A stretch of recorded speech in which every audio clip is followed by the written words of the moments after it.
ਪਹਿਲਾ ਅਕਾਲ ਤਖਤ ਤੇ ਅਟੈਕ ਹੋਰ ਤਰ੍ਹਾਂ ਦਾ ਹੋਇਆ ਸੀ, ਹੁਣ ਅਟੈਕ ਹੋਰ ਤਰ੍ਹਾਂ ਦਾ ਕਰ ਦਿੱਤਾ। ਇਤਿਹਾਸ ਨੂੰ ਹੌਲੀ ਹੌਲੀ ਮਨਫੀ ਕਰ ਦਿੱਤਾ ਜਾਵੇ ਜਾਂ ਵਿਗਾੜ ਦਿੱਤਾ ਜਾਵੇ ਤਾਂ ਨੌਜਵਾਨ ਪੀੜ੍ਹੀ ਦਾ ਫਿਰ ਦੋਸ਼ ਨਹੀਂ ਹੈ। 84 ਦੇ ਦੌਰ ਦੇ ਵਿੱਚ ਵੀ ਇੱਕ ਵੀ ਘਟਨਾ ਨਹੀਂ ਜਿੱਥੇ ਹਿੰਦੂ ਸਿੱਖ ਦੇ ਕੋਈ ਦੰਗੇ ਫਸਾਦ ਹੋਏ। ਅੱਜ ਇਹਨਾਂ ਨੇ ਭਗਤ ਸਿੰਘ ਨੂੰ ਫਾਂਸੀ ਲਾਉਣ ਲਈ, ਦੁਬਾਰਾ ਫਾਂਸੀ ਲਾਉਣ ਲਈ ਭਗਤ ਸਿੰਘ ਤਾਂ ਜੋ ਘਰ ਘਰ ਚਰਚਾ ਹੋਊ, ਪਿੰਡ ਪਿੰਡ ਸਮਾਗਮ ਹੋਣਗੇ, ਦਫਾ 44 ਲਗਾਓ, ਨੈੱਟ ਬੰਦ ਕਰੋ, ਜਿਹੜੇ ਭਗਤ ਸਿੰਘ ਦੇ ਸਮਾਗਮ ਨੇ ਉਹਨਾਂ ਨੂੰ ਵੀ ਠੇਸ ਪਹੁੰਚੂਗੀ। ਇਹ ਉਸੇ ਸਕ੍ਰਿਪਟ ਨੂੰ ਮੁੜ ਕੇ ਸੋਧ ਕੇ ਸਗੋਂ ਇੰਪਰੂਵ ਕਰਕੇ ਉਹੀ ਸਕ੍ਰਿਪਟ ਲਿਆਂਦੀ ਜਾਵੇ ਕਿ ਜੇ ਤੁਹਾਡਾ ਐਡਾ ਵੱਡਾ ਕਾਫਲਾ ਅੰਮ੍ਰਿਤਪਾਲ ਦੀ ਗੱਡੀ ਦੇ ਨਾਲ ਜਾ ਲੱਗਿਆ ਤਾਂ ਉਸ ਤੋਂ ਬਾਅਦ ਇਹਦਾ ਜਵਾਬ ਦਿਓ ਕਿ ਉਹ ਅਰੈਸਟ ਕਿਉਂ ਨਹੀਂ ਹੋ ਸਕਿਆ। ਲੋਕਾਂ ਨੂੰ ਤਾਂ ਕਹਿੰਦੇ ਸਿਰ ਦੇਵੋ, ਡਟ ਕੇ ਮੁਕਾਬਲਾ ਕਰਨਾ ਤੇ ਫਿਰ ਖੜ ਜਾਓ। ਇਸੇ ਤਰੀਕੇ ਦੇ ਨਾਲ ਸਿੱਖ ਭਾਈਚਾਰੇ ਦੇ ਨੌਜਵਾਨਾਂ ਨੂੰ ਗ੍ਰਿਫਤਾਰ ਕਰਕੇ ਝੂਠੇ ਪੁਲਿਸ ਮੁਕਾਬਲੇ ਬਣਾ ਕੇ ਉਹਨਾਂ ਦੇ ਕਤਲ ਕੀਤੇ ਗਏ ਸੀਗੇ। ਆਪਣੀ ਲੜਾਈ ਲੜਨੀ ਹੈ, ਤੁਹਾਡਾ ਪੋਲੀਟੀਕਲ ਏਜੰਡਾ, ਤੁਸੀਂ ਪੋਲੀਟੀਕਲ ਏਜੰਡੇ ਦੇ ਤੌਰ ਦੇ ਉੱਤੇ ਲੜੋ, ਫਿਰ ਵਿੱਚ ਧਰਮ ਨੂੰ ਕਿਉਂ ਲੈ ਕੇ ਆਉਂਦੇ। ਤਾਂ ਇਹ ਗੱਲ ਕੱਲ੍ਹ ਨੂੰ ਕੋਈ ਮੁਸਲਿਮ ਲੀਗ ਕਹੂਗੀ ਅਸੀਂ ਮੁਸਲਮਾਨਾਂ ਦਾ ਤਬਕਾ ਲੈਣਾ, ਕੋਈ ਦਲਿਤ ਕਹਿਣਗੇ ਆ ਵੀ ਰਹੀਆਂ ਵਜ੍ਹਾ ਅਸੀਂ ਦਲਿਤਸਤਾਨ ਵੱਖਰਾ ਬਣਾਉਣਾ, ਕੋਈ ਕਹੂਗਾ ਸਿੱਖਸਤਾਨ ਵੱਖਰਾ ਬਣਾਉਣਾ। ਉਹਦੀ ਸੰਗੀ ਨੱਪਣੀ ਆ।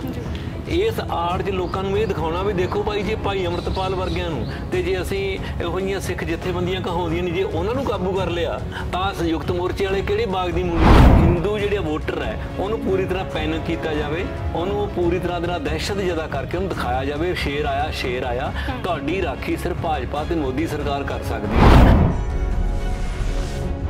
ਇਹਨਾਂ ਦਿਨਾਂ ਦੇ ਵਿੱਚ ਭਗਤ ਸਿੰਘ ਹੀਰੋ ਬਣ ਕੇ ਉੱਭਰੇ ਕਿ ਅੰਮ੍ਰਿਤਪਾਲ ਬਣ ਕੇ ਉੱਭਰੇ, ਤੇ ਉਸੇ ਅੰਮ੍ਰਿਤਪਾਲ ਨੂੰ ਸ਼ਿੰਗਾਰ ਕੇ ਸਟੇਜਾਂ ਤੇ ਲਿਆ ਕੇ ਖੁੱਲਾ ਛੱਡ ਕੇ ਜਿੰਨੀ ਖੱਟੀ ਕਰਨੀ ਸੀ ਉਹ ਖੱਟ ਲਈ।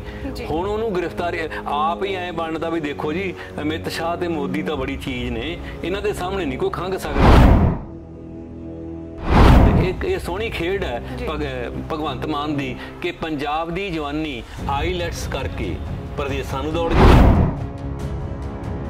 ਇਹ ਸਿਮਰਜੀਤ ਮਾਨ ਦੇ ਨਾਨਾ ਜੀ ਜਿਹੜੇ ਸੀ ਨਾ ਜਥੇਦਾਰ ਅਰੂੜ ਸਿੰਘ, ਇਹ ਸਰਬਰਾਹ ਸੀਗੇ ਉਸ ਮੌਕੇ ਜਦੋਂ ਜਲਿਆਂਵਾਲਾ ਬਾਗ ਦਾ ਕਾਂਡ ਰਚਿਆ। ਉਹ ਇਹ ਕਹਿੰਦੇ ਆ ਕਿ ਮੇਰੇ ਨਾਨੇ ਨੇ ਅੰਮ੍ਰਿਤਸਰ ਨੂੰ ਬਚਾ ਲਿਆ। ਜਨਰਲ ਡਾਇਰ ਤਾਂ ਬਹੁਤ ਗੁੱਸੇ ਸੀ, ਉਹ ਤਾਂ ਉਹਨੇ ਤਬਾਹ ਕਰ ਦੇਣਾ ਸੀ, ਉਹਦਾ ਗੁੱਸਾ ਠੰਡਾ ਕੀਤਾ ਮੇਰੇ ਨਾਨੇ ਨੇ। ਇਹਨਾਂ ਦੇ ਪੱਲੇ ਕੋਈ ਹੈ ਨਹੀਂ ਲੋਕਾਂ ਨੂੰ ਕੁਝ ਦੇਣ ਦਿਖਾਉਣ ਲਈ, ਉਹਨਾਂ ਵਾਸਤੇ ਤਾਂ ਭਗਤ ਸਿੰਘ ਇੰਨੀ ਗੱਲ। ਜਦੋਂ ਤੱਕ ਜਾਤ ਪਾਤ ਹੈ, ਉਸ ਜਾਤ ਪਾਤ ਦਾ ਜੇ ਵਿਨਾਸ਼ ਨਹੀਂ ਹੁੰਦਾ ਤਾਂ ਇਹ ਸਮਾਜ ਦੇ ਵਿੱਚ ਮੁਕੰਮਲ ਕ੍ਰਾਂਤੀ ਨਹੀਂ ਆ ਸਕਦੀ। ਉਸ ਮੱਥੇ ਚੁੱਗਦੀ ਅੱਖ ਨੇ ਪਹਿਚਾਣ ਲੈਣਾ ਸੀ ਕਿ ਲੁੱਟ ਤਾਂ ਲੁੱਟੀ ਹੈ, ਕੁੱਟ ਤਾਂ ਕੁੱਟੀ ਆ, ਉਹ ਭਾਵੇਂ 7 ਸਮੁੰਦਰ ਬਾਹਰੋਂ ਆਇਆ ਹੋਵੇ, ਭਾਵੇਂ ਸਾਡੀਆਂ ਹੱਦਾਂ ਦੇ ਅੰਦਰੋਂ ਹੋਵੇ। ਸਿਮਰਨਜੀਤ ਮਾਨ ਹੋਵੇ ਜਾਂ ਕੋਈ ਹੋਰ ਹੋਵੇ, ਉਹ ਹਰ ਰੋਜ਼ ਭਗਤ ਸਿੰਘ ਨੂੰ ਫਾਂਸੀ ਲਾਉਣੀ ਚਾਹੁੰਦੇ। ਜਿੱਥੋਂ ਭਗਤ ਸਿੰਘ ਮਿੱਟੀ ਚੱਕਦਾ ਤਾਂ ਉਸ ਦਿਨ ਭਗਤ ਸਿੰਘ ਨਾਲ ਬੇਵਫਾਈ ਇਸ ਤੋਂ ਵੱਡੀ ਕੀ ਹੋਊਗੀ ਵੀ ਤੁਸੀਂ ਅੰਮ੍ਰਿਤਸਰ ਦੇ ਵਿੱਚ ਬੈਠ ਕੇ ਉਹਨਾਂ ਨੂੰ ਬੁਲਾ ਰਹੇ ਹੋ ਜਿਹੜੇ ਜਲਿਆਂਵਾਲਾ ਬਾਗ ਸਿਰਜਦੇ। ਇਸ ਕਰਕੇ ਭਗਤ ਸਿੰਘ ਉਹਨਾਂ ਨੂੰ ਇੱਕ ਗਵਾਹ ਚਾਹੀਦਾ ਜਿਹਦੀ ਕਦੇ ਉਹ ਮਿੱਟੀ ਚੱਕ ਕੇ ਮੱਥੇ ਨਾਲ ਲਾਉਂਦੇ ਨੇ, ਕਦੇ ਬਸੰਤੀ ਪੱਗ ਬੰਨ੍ਹਦੇ ਨੇ, ਕਦੇ ਭਗਤ ਸਿੰਘ ਦੀ ਸੋਚ ਤੇ ਵੀ ਗੱਲਾਂ ਕਰਦੇ ਨੇ, ਕਦੇ ਉਹਨਾਂ ਦੀਆਂ ਆਪਣੀਆਂ ਦਫ਼ਤਰ ਦੇ ਵਿੱਚ ਤਸਵੀਰਾਂ ਵੀ ਲਾ ਲੈਂਦੇ। 47 ਤੋਂ ਬਾਅਦ ਲੋਕਾਂ ਨੂੰ ਇਹ ਲੱਗਿਆ ਕਿ ਦੇਸ਼ ਨੂੰ ਜਿਹੜੀ ਇੱਕ ਇਹੋ ਜਿਹੀ ਆਜ਼ਾਦੀ ਮਿਲੀ ਤਾਂ ਉਸ ਮੌਕੇ ਸਵਾਲ ਬਣਨ ਲੱਗਿਆ, ਲੋਕ ਭਗਤ ਸਿੰਘ ਨੂੰ ਯਾਦ ਕਰਨ ਲੱਗੇ। ਜਦੋਂ ਉਹਨਾਂ ਨੌਜਵਾਨਾਂ ਦੇ ਵਿੱਚ ਭਗਤ ਸਿੰਘ ਆਪਣੀ ਕਿਤਾਬ ਲੈ ਕੇ ਹਾਜ਼ਰ ਹੋਣ ਲੱਗਿਆ, ਆਪਣੇ ਵਿਚਾਰ ਲੈ ਕੇ ਹਾਜ਼ਰ ਹੋਣ ਲੱਗਿਆ, ਤਾਂ ਅੱਜ ਦੀ ਜਿਹੜਾ ਐਸਟੈਬਲਿਸ਼ਮੈਂਟ, ਅੱਜ ਦੀ ਜਿਹੜੀ ਸਥਾਪਤੀ ਹੈ, ਉਹ ਸਥਾਪਤੀ ਨੂੰ ਇੱਕ ਬੁਖਾਰ ਚੜ੍ਹਨ ਲੱਗਿਆ ਕਿ ਨੌਜਵਾਨ ਪੀੜ੍ਹੀ ਦੀ ਤੀਜੀ ਅੱਖ ਜਿਹੜੀ ਆ ਉਹ ਮੱਥੇ ਚੁੱਗਣ ਲੱਗੀ। ਇਹ ਸਥਾਪਤੀ ਦੀ ਤਾਂ ਲੋੜ ਨਹੀਂ ਹੈ ਕਿ ਭਗਤ ਸਿੰਘ ਨੂੰ ਜਾਣਨ ਉਹ ਤਾਂ ਕਹਿਣਗੇ ਕਿ ਵੀਰ ਸਵਰਕਰ ਨੂੰ ਪੜ੍ਹ ਲਓ, ਤੁਸੀਂ ਮਹਾਤਮਾ ਗਾਂਧੀ ਨੂੰ ਪੜ੍ਹ ਲਓ। ਭਗਤ ਸਿੰਘ ਨੂੰ ਇਹ ਪਤਾ ਸੀ ਕਿ ਨੌਜਵਾਨ ਜੇ ਯੂਨੀਵਰਸਿਟੀਆਂ ਕਾਲਜਾਂ ਜਾਣਗੇ, ਉਹ ਡਾਕਟਰ, ਉਹ ਬੁੱਧੀਜੀਵੀ, ਉਹ ਇੰਜੀਨੀਅਰ, ਉਹ ਵਕੀਲ ਤਾਂ ਬਣ ਸਕਦੇ ਨੇ, ਪ੍ਰੋਫੈਸਰ ਤਾਂ ਬਣ ਸਕਦੇ ਨੇ, ਪਰ ਇਹ ਜ਼ਰੂਰੀ ਨਹੀਂ ਕਿ ਬਹੁਤ ਵਧੀਆ ਇਨਸਾਨ ਵੀ ਬਣ ਸਕਦੇ। ਸੋ ਹਵਾ ਦੇ ਵਿੱਚ ਇੱਕ ਪੈਂਡੂਲਮ ਦੀ ਤਰ੍ਹਾਂ ਲਟਕਦੇ ਆ, ਉਹਨਾਂ ਦਾ ਭਵਿੱਖ ਉਸ ਹਨੇਰੇ ਵਿੱਚ। ਇਸ ਹਨੇਰੇ ਭਵਿੱਖ ਦੇ ਵਿੱਚੋਂ ਨਿਕਲਣ ਲਈ ਭਗਤ ਸਿੰਘ ਹੀ ਉਹਨਾਂ ਦੀ ਮਦਦ ਕਰਦਾ ਤੇ ਭਗਤ ਸਿੰਘ ਨਾਲ ਹੀ ਉਹਨਾਂ ਨੂੰ ਹੱਥ ਮਿਲਾਉਣਾ ਚਾਹੀਦਾ। ਭਗਤ ਸਿੰਘ ਤਾਂ ਸਗੋਂ ਸਾਨੂੰ ਇਹ ਕਹਿੰਦਾ ਹੈ ਕਿ ਜੇਕਰ ਤੁਸੀਂ ਮੇਰੇ ਬੁੱਤ ਨੂੰ ਬੁੱਤ ਬਣ ਕੇ ਹੀ ਦੇਖਦੇ ਰਹਿਣਾ ਤਾਂ ਮੈਨੂੰ ਭੰਨ ਦੇਵੋ, ਮੈਨੂੰ ਤੋੜ ਦੇਵੋ। ਕਿ ਪੰਜਾਬ ਦੇ ਵਿੱਚ ਸਿੱਕਾ ਕਿਹੜਾ ਚੱਲੂਗਾ। ਪੰਜਾਬ ਦੇ ਵਿੱਚ ਉਹਨਾਂ ਨੂੰ ਲੱਗਿਆ ਸੀ ਕਿ ਗਾਂਧੀ ਨਾਲੋਂ ਵੱਧ ਜਿਹੜਾ ਸੇ ਹੈ ਜਿਹੜੀ ਉਹ ਭਗਤ ਸਿੰਘ ਦੀ ਆ, ਕਿਉਂ ਨਾ ਭਗਤ ਸਿੰਘ ਨੂੰ ਅਡਾਪਟ ਕਰ ਲਿਆ ਜਾਵੇ। ਤਾਂ ਇਹਦੇ ਵਿੱਚ ਕਈ ਅੰਮ੍ਰਿਤਪਾਲ ਆਉਣਗੇ, ਕਈ ਅੰਮ੍ਰਿਤਪਾਲ ਜਾਣਗੇ, ਕਈ ਮੋਦੀ ਤੇ ਅਮਿਤ ਸ਼ਾਹ ਆਉਣਗੇ ਤੇ ਕਈ ਭਗਵੰਤ ਮਾਨ ਆਉਣਗੇ। ਚਾਹੇ ਉਹਨਾਂ ਨੂੰ ਭਗਤ ਸਿੰਘ ਦੀ ਪੱਗ ਬੰਨਣੀ ਪਵੇ, ਚਾਹੇ ਭਗਤ ਸਿੰਘ ਦੀ ਪੱਗ ਲਾਉਣੀ ਪਵੇ।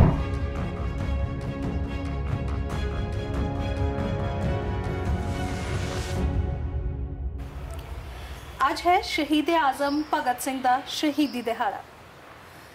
अज के दिन शहीद भगत सिंह नूं याद किया जाता है। उन्हां दे पिंड खटखट कला जाके लोग उन्हां नूं श्रद्धांजलि भेंट करते हैं। लोगों के मनां दे विच बहुत भावुक हो जाते हैं लोग इस दिन नूं याद करके। जदों नौजवानों के नाल गलबात की जाती है, पूछा जाता है कि 23 मार्च नूं की मनाया जाता है, किहड़ा दिन हुंदा है। ते बहुत सारे नौजवान विचों अजिहे हुंदे ने जिहड़े कहंदे ने भी सानूं पता ही नहीं की है। लोग इस चीज़ तो बहुत परे रह चुके हैं। अज दे पंजाब की गल करिए, अज की नौजवान पीढ़ी की गल करिए तो उन्होंने पता ही नहीं है कि जिन्हों ने साडे देश के लिए कुर्बानियां दित्तियां ने वो लोग कौन ने। जे 5 शहीदों के नाम पूछिए तो उन्होंने चों मैनूं लगता है कि सिर्फ बहुत घट अजिहे नौजवान सानू मिलते हैं जिन्होंने 1 या 2 नाम पता होंगे ने, बाकी कहते हैं भी सानू नहीं पता या सानू देख के बोल लैंदे हो। ये सारिया चीज़ां देखण नूं मिलदियां ने। इस दे नाल ही गलबात करांगे पंजाब के कुछ अजिहे मुद्दों की जो इस वक्त सवालों के घेरे दे विच ने। सारे सवालों के जवाब लैण की कोशिश करांगे। साडे नाल इस वक्त मौजूद ने अमोलक सिंह जी। गलबात करते हैं, स्वागत करते हैं। सत श्री अकाल अमोलक जी, स्वागत है। सत श्री अकाल जी, तुहाडा भी बहुत बहुत स्वागत जी। अमोलक जी, सब तो पहला गल करते हैं शहीद आजम भगत सिंह दी जी। नौजवानों नूं पता नहीं है भी की कुर्बानियां रही ने शहीदां दियां साडे लई, साडे देश दे लई। किताबां दे विच पुछदे आ तुहानूं पढ़ाया नहीं जांदा ते उन्हां दा कहना है कि छोटे हुंदे पढ़ांदे सी, हुण सानूं याद नहीं है। तुहानूं की लगदा है कि कित्थे कमी रह रही है भी नौजवान पीढ़ी जानना नहीं चाहती शहीदां दे बारे, या साडा एजुकेशन सिस्टम इहो जिहा है कि नौजवान पीढ़ी तक पहुँचाना नहीं चाह रहा? देखो, अज जी इतिहास के संबंधी साहित्य सभ्याचार बारे ये समाजिक ज्ञान विज्ञान का एक जुड़वा सवाल है। ये चेतना ते चिंतन के नाल जुड़िया है सवाल है। नौजवान पीढ़ी जी है वो पहला बचपन के विचों गुजरती है। उस बचपन तो ही उन्हों दी लोरियां, उन्हों दे गीत संगीत, उन्हों का चौगिरदा, उन्हों के खिडौने, उन्हों दी किताबां, उन्हों का विजन जिहड़ा उत्थों बनता है। और जेकर बहुत सोच समझ के इस तरह का माहौल सिरजा जाए कि उन्होंने सिलेबसां दे विचों भी उस इतिहास नूं हौली हौली मनफी कर दिता जाए या बिगाड़ दिता जाए तो नौजवान पीढ़ी का फिर दोष नहीं है। नौजवान पीढ़ी नूं आपां नूं विग्यानक तौर दे उत्ते समझण दी लोड़ है कि कोई वेला हुंदा सी जदों बच्चे दे उत्ते मतलब ये गल जवान ते होया करदी सी, आवो नी भैणों रल गावीए घोड़ियां, जंज तां होईए तैयार वे हां, मौत कुड़ी नूं परनावण चल देश भगत सरदार वे हाँ। तो भगत सिंह दियां घोड़ियां घर घर गाइया जांदियां सी। भगत सिंह दी तस्वीर हरेक मेले ते, हरेक त्योहारां ते, हरेक घर दे विच आम ही मिलिया करदी सी। जदों हौली हौली ये सिस्टम जिन्हां दे हत्थां च है, जदों 47 तो बाद हौली हौली 47 तो बाद लोगों को लग्या कि देश नूं जिहड़ी किहो जी आज़ादी मिली तो उस मौके सवाल बन लग्या, लोग भगत सिंह नूं याद करन लगे कि भगत सिंह तां ये गल कह रहा सी कि असी देश नूं विदेशियों तो और देशी तो दोनों तो आज़ाद कराउणा है। तो नौजवान पीढ़ी नूं गल लगन लगी कि अज इन्नी बेरोजगारी, इन्नी महंगाई, इन्नी भ्रिष्टाचारी, साडे स्कूल, साडे कॉलेज, साडे हस्पताल, साड़ियाँ खाण पीण पहनण पछणन सारे दे उत्ते विदेशी कंपनियां आ गईयां।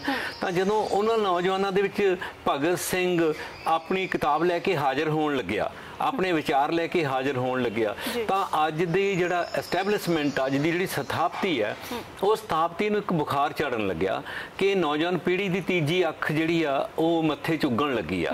उस मत्थे चुगदी अख ने पहचान लेना सी कि लुट तां लुट ही है, कुट तां कुट ही आ, वो भावें 7 समुंदर बाहरों आया होवे, भावें साडियां हद्दां दे अंदरों होवे। इस चीज़ नूं लोकां दे मत्थे दे विच जिहड़े प्रश्न, जिहड़ा सवाल करना सीखना सी नौजवान पीढ़ी ने। भगत सिंह कहंदा सवाल करो, अध्ययन करो, पढ़ो, विचारो और सवाल करो तो संघर्ष करो।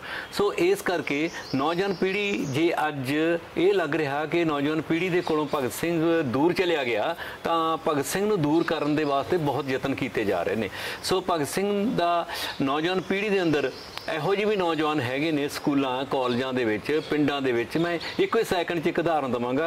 कल की ताज़ा उदाहरण आ, जे तुसीं मोगे तो बरनाला रोड ते जाओगे तुहानूं कल नौजवानों का एक उद्यम करिया है दिखाई देगा। एक पिंड है रामगढ़, उस पिंड दे विच नौजवानों ने पिंड की एंट्री दे उत्ते जिहड़ा हरेक कोई देख के लंघना ही, देख के ही लंघना पऊगा, बहुत बड़ा भगत सिंह के विचार लिख के बहुत बड़ी दीवार तैयार की, बड़ा एक चौक तैयार किया और भगत सिंह के विचार लिखे स्टैचू लगाया। उत्थे लियो ਟਾਲਸਟਾਏ ਵੀ ਲਗਾਇਆ, ਉੱਥੇ ਬਾਬਾ ਨਜਮੀ ਵੀ ਲਗਾਇਆ, ਸਟੈਚੂ ਲਗਾਏ ਨੇ ਉਹਨਾਂ ਦੇ, ਗਦਰੀ ਗੁਲਾਬ ਬੀਬੀ ਗੁਲਾਬ ਕੌਰ ਵੀ ਲਗਾਈ ਆ। ਸੋ ਉਸ ਜਗ੍ਹਾ ਦੇ ਉੱਤੇ ਸਵਿਤਰੀ ਬਾਈ ਫੂਲੇ ਵੀ ਲਗਾਈ ਆ। ਸੋ ਇਸ ਦੌਰ ਦੇ ਅੰਦਰ ਨੌਜਵਾਨ, ਉਹ ਵੀ ਤਾਂ ਨੌਜਵਾਨ ਨੇ, ਉਹ ਨੌਜਵਾਨਾਂ ਨੇ ਸਿਰਫ ਜਿਹੜੇ ਨਾਇਕ ਉਹਨਾਂ ਨੂੰ ਦਿਖਾਏ ਜਾ ਰਹੇ ਨੇ, ਸਿਰਫ ਉਹਨਾਂ ਨਾਇਕਾਂ ਦੀ ਹੀ ਗੱਲ ਨਹੀਂ ਕੀਤੀ, ਉਹਨਾਂ ਨੇ ਆਪਣੇ ਅਸਲੀ ਨਾਇਕਾਂ ਨੂੰ ਸੰਭਾਲਣ ਦਾ ਯਤਨ ਕੀਤਾ। ਸੋ ਇਸ ਕਰਕੇ ਇਸ ਮਹੱਤਵਪੂਰਨ ਸਵਾਲ ਨੂੰ ਡੀਲ ਕਰਨ ਲਈ ਸਾਡੇ ਸਾਹਮਣੇ ਇੱਕ ਸਵਾਲ ਹੈ ਸਮਝਣ ਦਾ ਕਿ ਅੱਜ ਦੀ ਪੀੜ੍ਹੀ ਨੂੰ ਕੀ ਪੜ੍ਹਾਇਆ ਜਾ ਰਿਹਾ, ਕੀ ਸਿਖਾਇਆ ਜਾ ਰਿਹਾ। ਸੋ ਇਹ ਸਿਲੇਬਸ ਕੌਣ ਬਦਲੂਗਾ? ਇਹ ਸਥਾਪਤੀ ਦੀ ਤਾਂ ਲੋੜ ਨਹੀਂ ਹੈ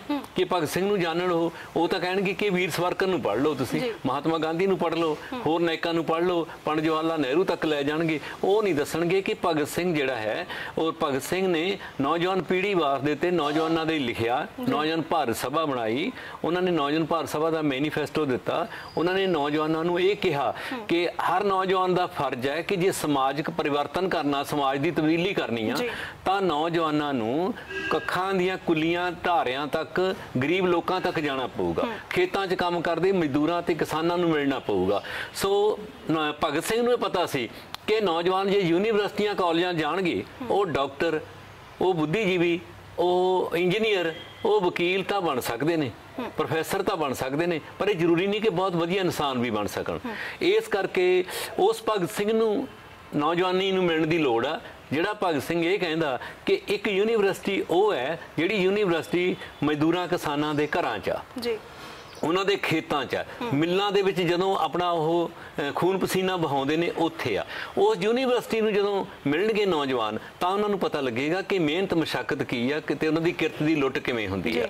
ਸੋ ਇਸ ਕਰਕੇ ਨੌਜਵਾਨ ਪੀੜ੍ਹੀ ਨੂੰ ਭਗਤ ਸਿੰਘ ਨੂੰ ਮਿਲਾਉਣਾ, ਨੌਜਵਾਨ ਪੀੜ੍ਹੀ ਦਾ ਤੇ ਭਗਤ ਸਿੰਘ ਦਾ ਮਿਲਣਾ, ਇਸ ਗੱਲ ਦੇ ਨਾਲ ਬਹੁਤ ਜ਼ਿਆਦਾ ਜੁੜਿਆ ਹੋਇਆ ਹੈ ਕਿ ਅੱਜ ਦੇ ਸਮੇਂ ਦੇ ਅੰਦਰ ਉਹਨਾਂ ਨੂੰ ਅਸੀਂ ਲਾਇਬ੍ਰੇਰੀ ਸੱਭਿਆਚਾਰ ਨਾਲ ਜੋੜੀਏ, ਪੁਸਤਕ ਸੱਭਿਆਚਾਰ ਨਾਲ ਜੋੜੀਏ, ਰੰਗਮੰਚ ਨਾਲ ਜੋੜੀਏ, ਉਹਨਾਂ ਨੂੰ ਨਵੀਂ ਚਿੱਤਰਕਾਰੀ ਨਾਲ ਜੋੜੀਏ, ਉਹਨਾਂ ਦੇ ਵਿੱਚ ਇੱਕ ਹੈਲਦੀ ਜਰਨਲਿਜ਼ਮ, ਜਿਹੜਾ ਇੱਕ ਸਿਹਤਮੰਦ ਪੱਤਰਕਾਰਤਾ ਉਹਨਾਂ ਦੇ ਕੋਲੇ ਪਹੁੰਚੇ ਔਰ ਉਹਨਾਂ ਨੂੰ ਇੱਕ ਨਵੇਂ ਰਾਹਾਂ ਦੇ ਰਾਹੀ ਬਣਾਵੇ। ਪਿਛਲੇ ਸਮੇਂ ਦੇ ਅੰਦਰ ਜਿਉਂ ਹੀ ਨੌਜਵਾਨਾਂ ਨੇ ਪਿੰਡ-ਪਿੰਡ ਨੌਜਵਾਨ ਸਭਾਵਾਂ ਬਣਾਈਆਂ, ਪਿੰਡ-ਪਿੰਡ ਭਗਤ ਸਿੰਘ ਦੀ ਭੈਣ ਨੂੰ ਲੈ ਕੇ ਜਾਣ ਲੱਗੇ, ਭਗਤ ਸਿੰਘ ਦੇ ਭਾਣਜੇ ਨੂੰ ਲੈ ਕੇ ਜਾਣ ਲੱਗੇ, ਗੁਰਸ਼ਰਨ ਭਾਜੀ ਨੂੰ ਲੈ ਕੇ ਜਾਣ ਲੱਗੇ, ਤਾਂ ਨੌਜਵਾਨਾਂ 'ਚ ਇੱਕ ਨਵੀਂ ਜਾਗਰਤੀ ਆਈ।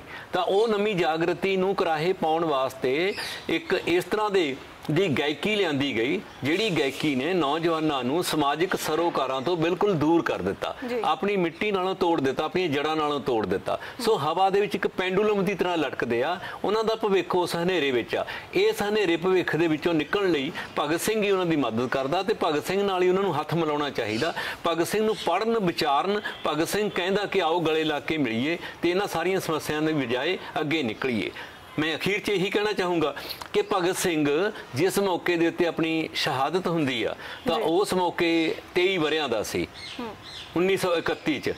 ਉਹ 2023 ਦੇ ਵਿੱਚ ਵੀ 23 ਵਰ੍ਹਿਆਂ ਦਾ ਹੀ ਗੱਭਰੂ ਆ। ਆਉਣ ਵਾਲੀਆਂ ਸਦੀਆਂ ਆਉਂਦੀਆਂ ਰਹਿਣਗੀਆਂ, ਭਗਤ ਸਿੰਘ ਨੌਜਵਾਨ ਹੀ ਰਹੇਗਾ। ਇਹ ਨੌਜਵਾਨ ਉਹਦੇ ਜਿਸਮ ਕਰਕੇ ਨੌਜਵਾਨ ਨਹੀਂ, ਇਹ ਆਪਣੇ ਨੌਜਵਾਨ ਵਿਚਾਰਾਂ ਕਰਕੇ ਆ, ਨੌਜਵਾਨ ਥਾਟ ਕਰਕੇ ਆ, ਨੌਜਵਾਨ ਉਹਦੇ ਆਦਰਸ਼ ਨੇ, ਨੌਜਵਾਨ ਉਹਦਾ ਭਵਿੱਖ ਆ ਜਿਹੜਾ ਨਵੀਂ ਗੱਲ ਕਰਦਾ ਕਿ ਜਿਹੜੀ ਸਮਾਜਿਕ ਬਰਾਬਰੀ ਹੋਵੇ, ਲੋਕਾਂ ਦੀ ਜਿਹੜੀ ਇੱਕ ਖੁਸ਼ਹਾਲੀ ਵਾਲੀ ਜ਼ਿੰਦਗੀ ਹੋਵੇ। ਸੋ ਇਸ ਕਰਕੇ ਨੌਜਵਾਨ ਪੀੜ੍ਹੀ ਦੇ ਇਹਨਾਂ ਸਰੋਕਾਰਾਂ ਦੀ ਭਰਪਾਈ ਕਰਨ ਲਈ ਇਹ ਜਿਹੜਾ ਗੈਪ ਆ, ਜਿਹੜਾ ਇਹ ਵੈਕਿਊਮ ਆ, ਇਹ ਵੈਕਿਊਮ ਉਹਨਾਂ ਦਾ ਕਾਲਜਾਂ ਯੂਨੀਵਰਸਿਟੀਆਂ 'ਚ ਜਾਂ ਸਿਰਫ ਜਿਹੜਾ ਹੈਗਾ ਇਸ ਗੱਲ ਦੇ ਨਾਲ ਨਹੀਂ ਨਿਕਲਣਾ ਉਹਨਾਂ ਦਾ ਕਿ ਉਹ ਟੂਰਨਾਮੈਂਟਾਂ ਤੇ ਚਲੇ ਜਾਂਦੇ ਆ ਜਾਂ ਖੇਡਾਂ ਤੇ ਚਲੇ ਜਾਂਦੇ ਆ। ਉਹਦੇ ਨਾਲ ਨਾਲ ਇਹ ਜ਼ਿੰਦਗੀ ਦੀ ਜਿਹੜੀ ਖੇਡ ਆ ਉਹਨਾਂ ਦੀ, ਜਿਹੜੀ ਖਤਰੇ ਦੇ ਵਿੱਚ ਆ, ਇਹਨੂੰ ਵੀ ਸਮਝਣ ਦਾ ਯਤਨ ਕਰਨਾ। ਅਮੋਲਕ ਜੀ, ਕਈ ਨੌਜਵਾਨਾਂ ਨੂੰ ਪਤਾ ਵੀ ਹੈ ਕਿ 23 ਮਾਰਚ ਨੂੰ ਸ਼ਹੀਦੀ ਦਿਵਸ ਹੈ। ਜੀ ਬਿਲਕੁਲ। ਤੇ ਉਸੇ ਦੇ ਨਾਰੇ ਲਗਾਏ ਜਾਂਦੇ ਨੇ ਕਿ ਭਗਤ ਸਿੰਘ ਦੀ ਸੋਚ ਤੇ ਪਹਿਰਾ ਦੇਾਂਗੇ ਠੋਕ। ਜੀ।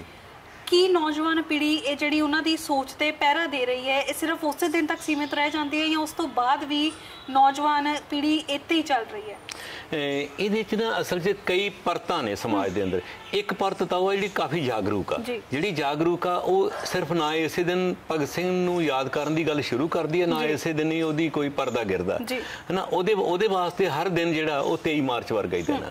ਭਗਤ ਸਿੰਘ ਨੂੰ ਯਾਦ ਕਰਨ ਦੇ ਵਿੱਚ ਉਹ ਲਗਾਤਾਰ ਨਿਰੰਤਰਤਾ ਰੱਖਦੇ ਨੇ। ਇੱਕ ਉਹ ਨੇ ਜਿਹੜੇ ਜਿਨ੍ਹਾਂ ਦੇ ਵਾਸਤੇ ਇੱਕ ਓਕੇਜ਼ਨ ਆਉਂਦਾ, ਜਿਸ ਤਰ੍ਹਾਂ ਦੇ ਨਾਲ ਇੱਕ ਕੋਈ ਈਵੈਂਟ ਹੈ ਨਾ, ਇੱਕ ਉਤਸਵ ਆਉਂਦਾ ਹੈ, ਉਸ ਦਿਹਾੜੇ ਨੂੰ ਉਹ ਮਨਾਉਂਦੇ ਆ, ਹੈ ਨਾ। ਇੱਕ ਇਹ ਪਰਤ ਵੀ ਆ।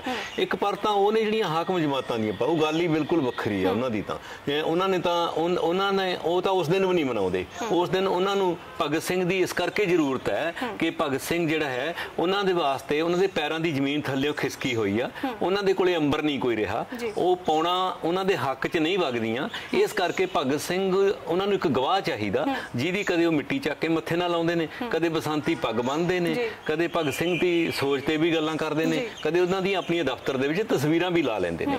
ਸੋ ਇਸ ਕਰਕੇ ਉਹਨਾਂ ਦਾ ਜਿਨ੍ਹਾਂ ਦੇ ਪੱਲੇ ਕੋਈ ਹੈ ਨਹੀਂ ਲੋਕਾਂ ਨੂੰ ਕੁਝ ਦੇਣ ਦਿਖਾਉਣ ਲਈ, ਉਹਨਾਂ ਵਾਸਤੇ ਤਾਂ ਭਗਤ ਸਿੰਘ ਇੰਨੀ ਗੱਲ ਹੀ ਆ। ਸੋ ਇਸ ਲਈ ਭਗਤ ਸਿੰਘ ਦਾ ਜਿਹੜਾ ਇਹ ਮਸਲਾ ਹੈ ਕਿ ਭਗਤ ਸਿੰਘ ਨੂੰ ਕੰਟੀਨਿਊ ਕਰਨਾ, ਅੱਗੇ ਨਿਰੰਤਰਤਾ ਉਹਦੀ ਕਰਨੀ ਆ, ਤਾਂ ਉਹਨਾਂ ਵਾਸਤੇ ਭਗਤ ਸਿੰਘ ਦੇ ਲਈ ਇਹ ਗੱਲ ਬਹੁਤ ਜ਼ਰੂਰੀ ਆ ਕਿ ਲੋਕਾਂ ਦੇ ਕੋਲੇ ਲੋਕ ਇਸ ਗੱਲ ਨੂੰ ਵੀ ਜਾਣਨ ਦਾ ਯਤਨ ਕਰਨ। ਪ੍ਰੋਫੈਸਰ ਬਰਿਆਮ ਸਿੰਘ ਸੰਧੂ ਉਹਨਾਂ ਨੇ ਲਿਖਿਆ ਸੀ ਕਿ ਭਗਤ ਸਿੰਘ ਤਾਂ ਸਗੋਂ ਸਾਨੂੰ ਇਹ ਕਹਿੰਦਾ ਹੈ ਕਿ ਜੇਕਰ ਤੁਸੀਂ ਮੇਰੇ ਬੁੱਤ ਨੂੰ ਬੁੱਤ ਬਣ ਕੇ ਹੀ ਦੇਖਦੇ ਰਹਿਣਾ ਤਾਂ ਮੈਨੂੰ ਭੰਨ ਦੇਵੋ, ਮੈਨੂੰ ਤੋੜ ਦੇਵੋ, ਮਿੱਟੀ 'ਚ ਮਿਲਾ ਦੇਵੋ।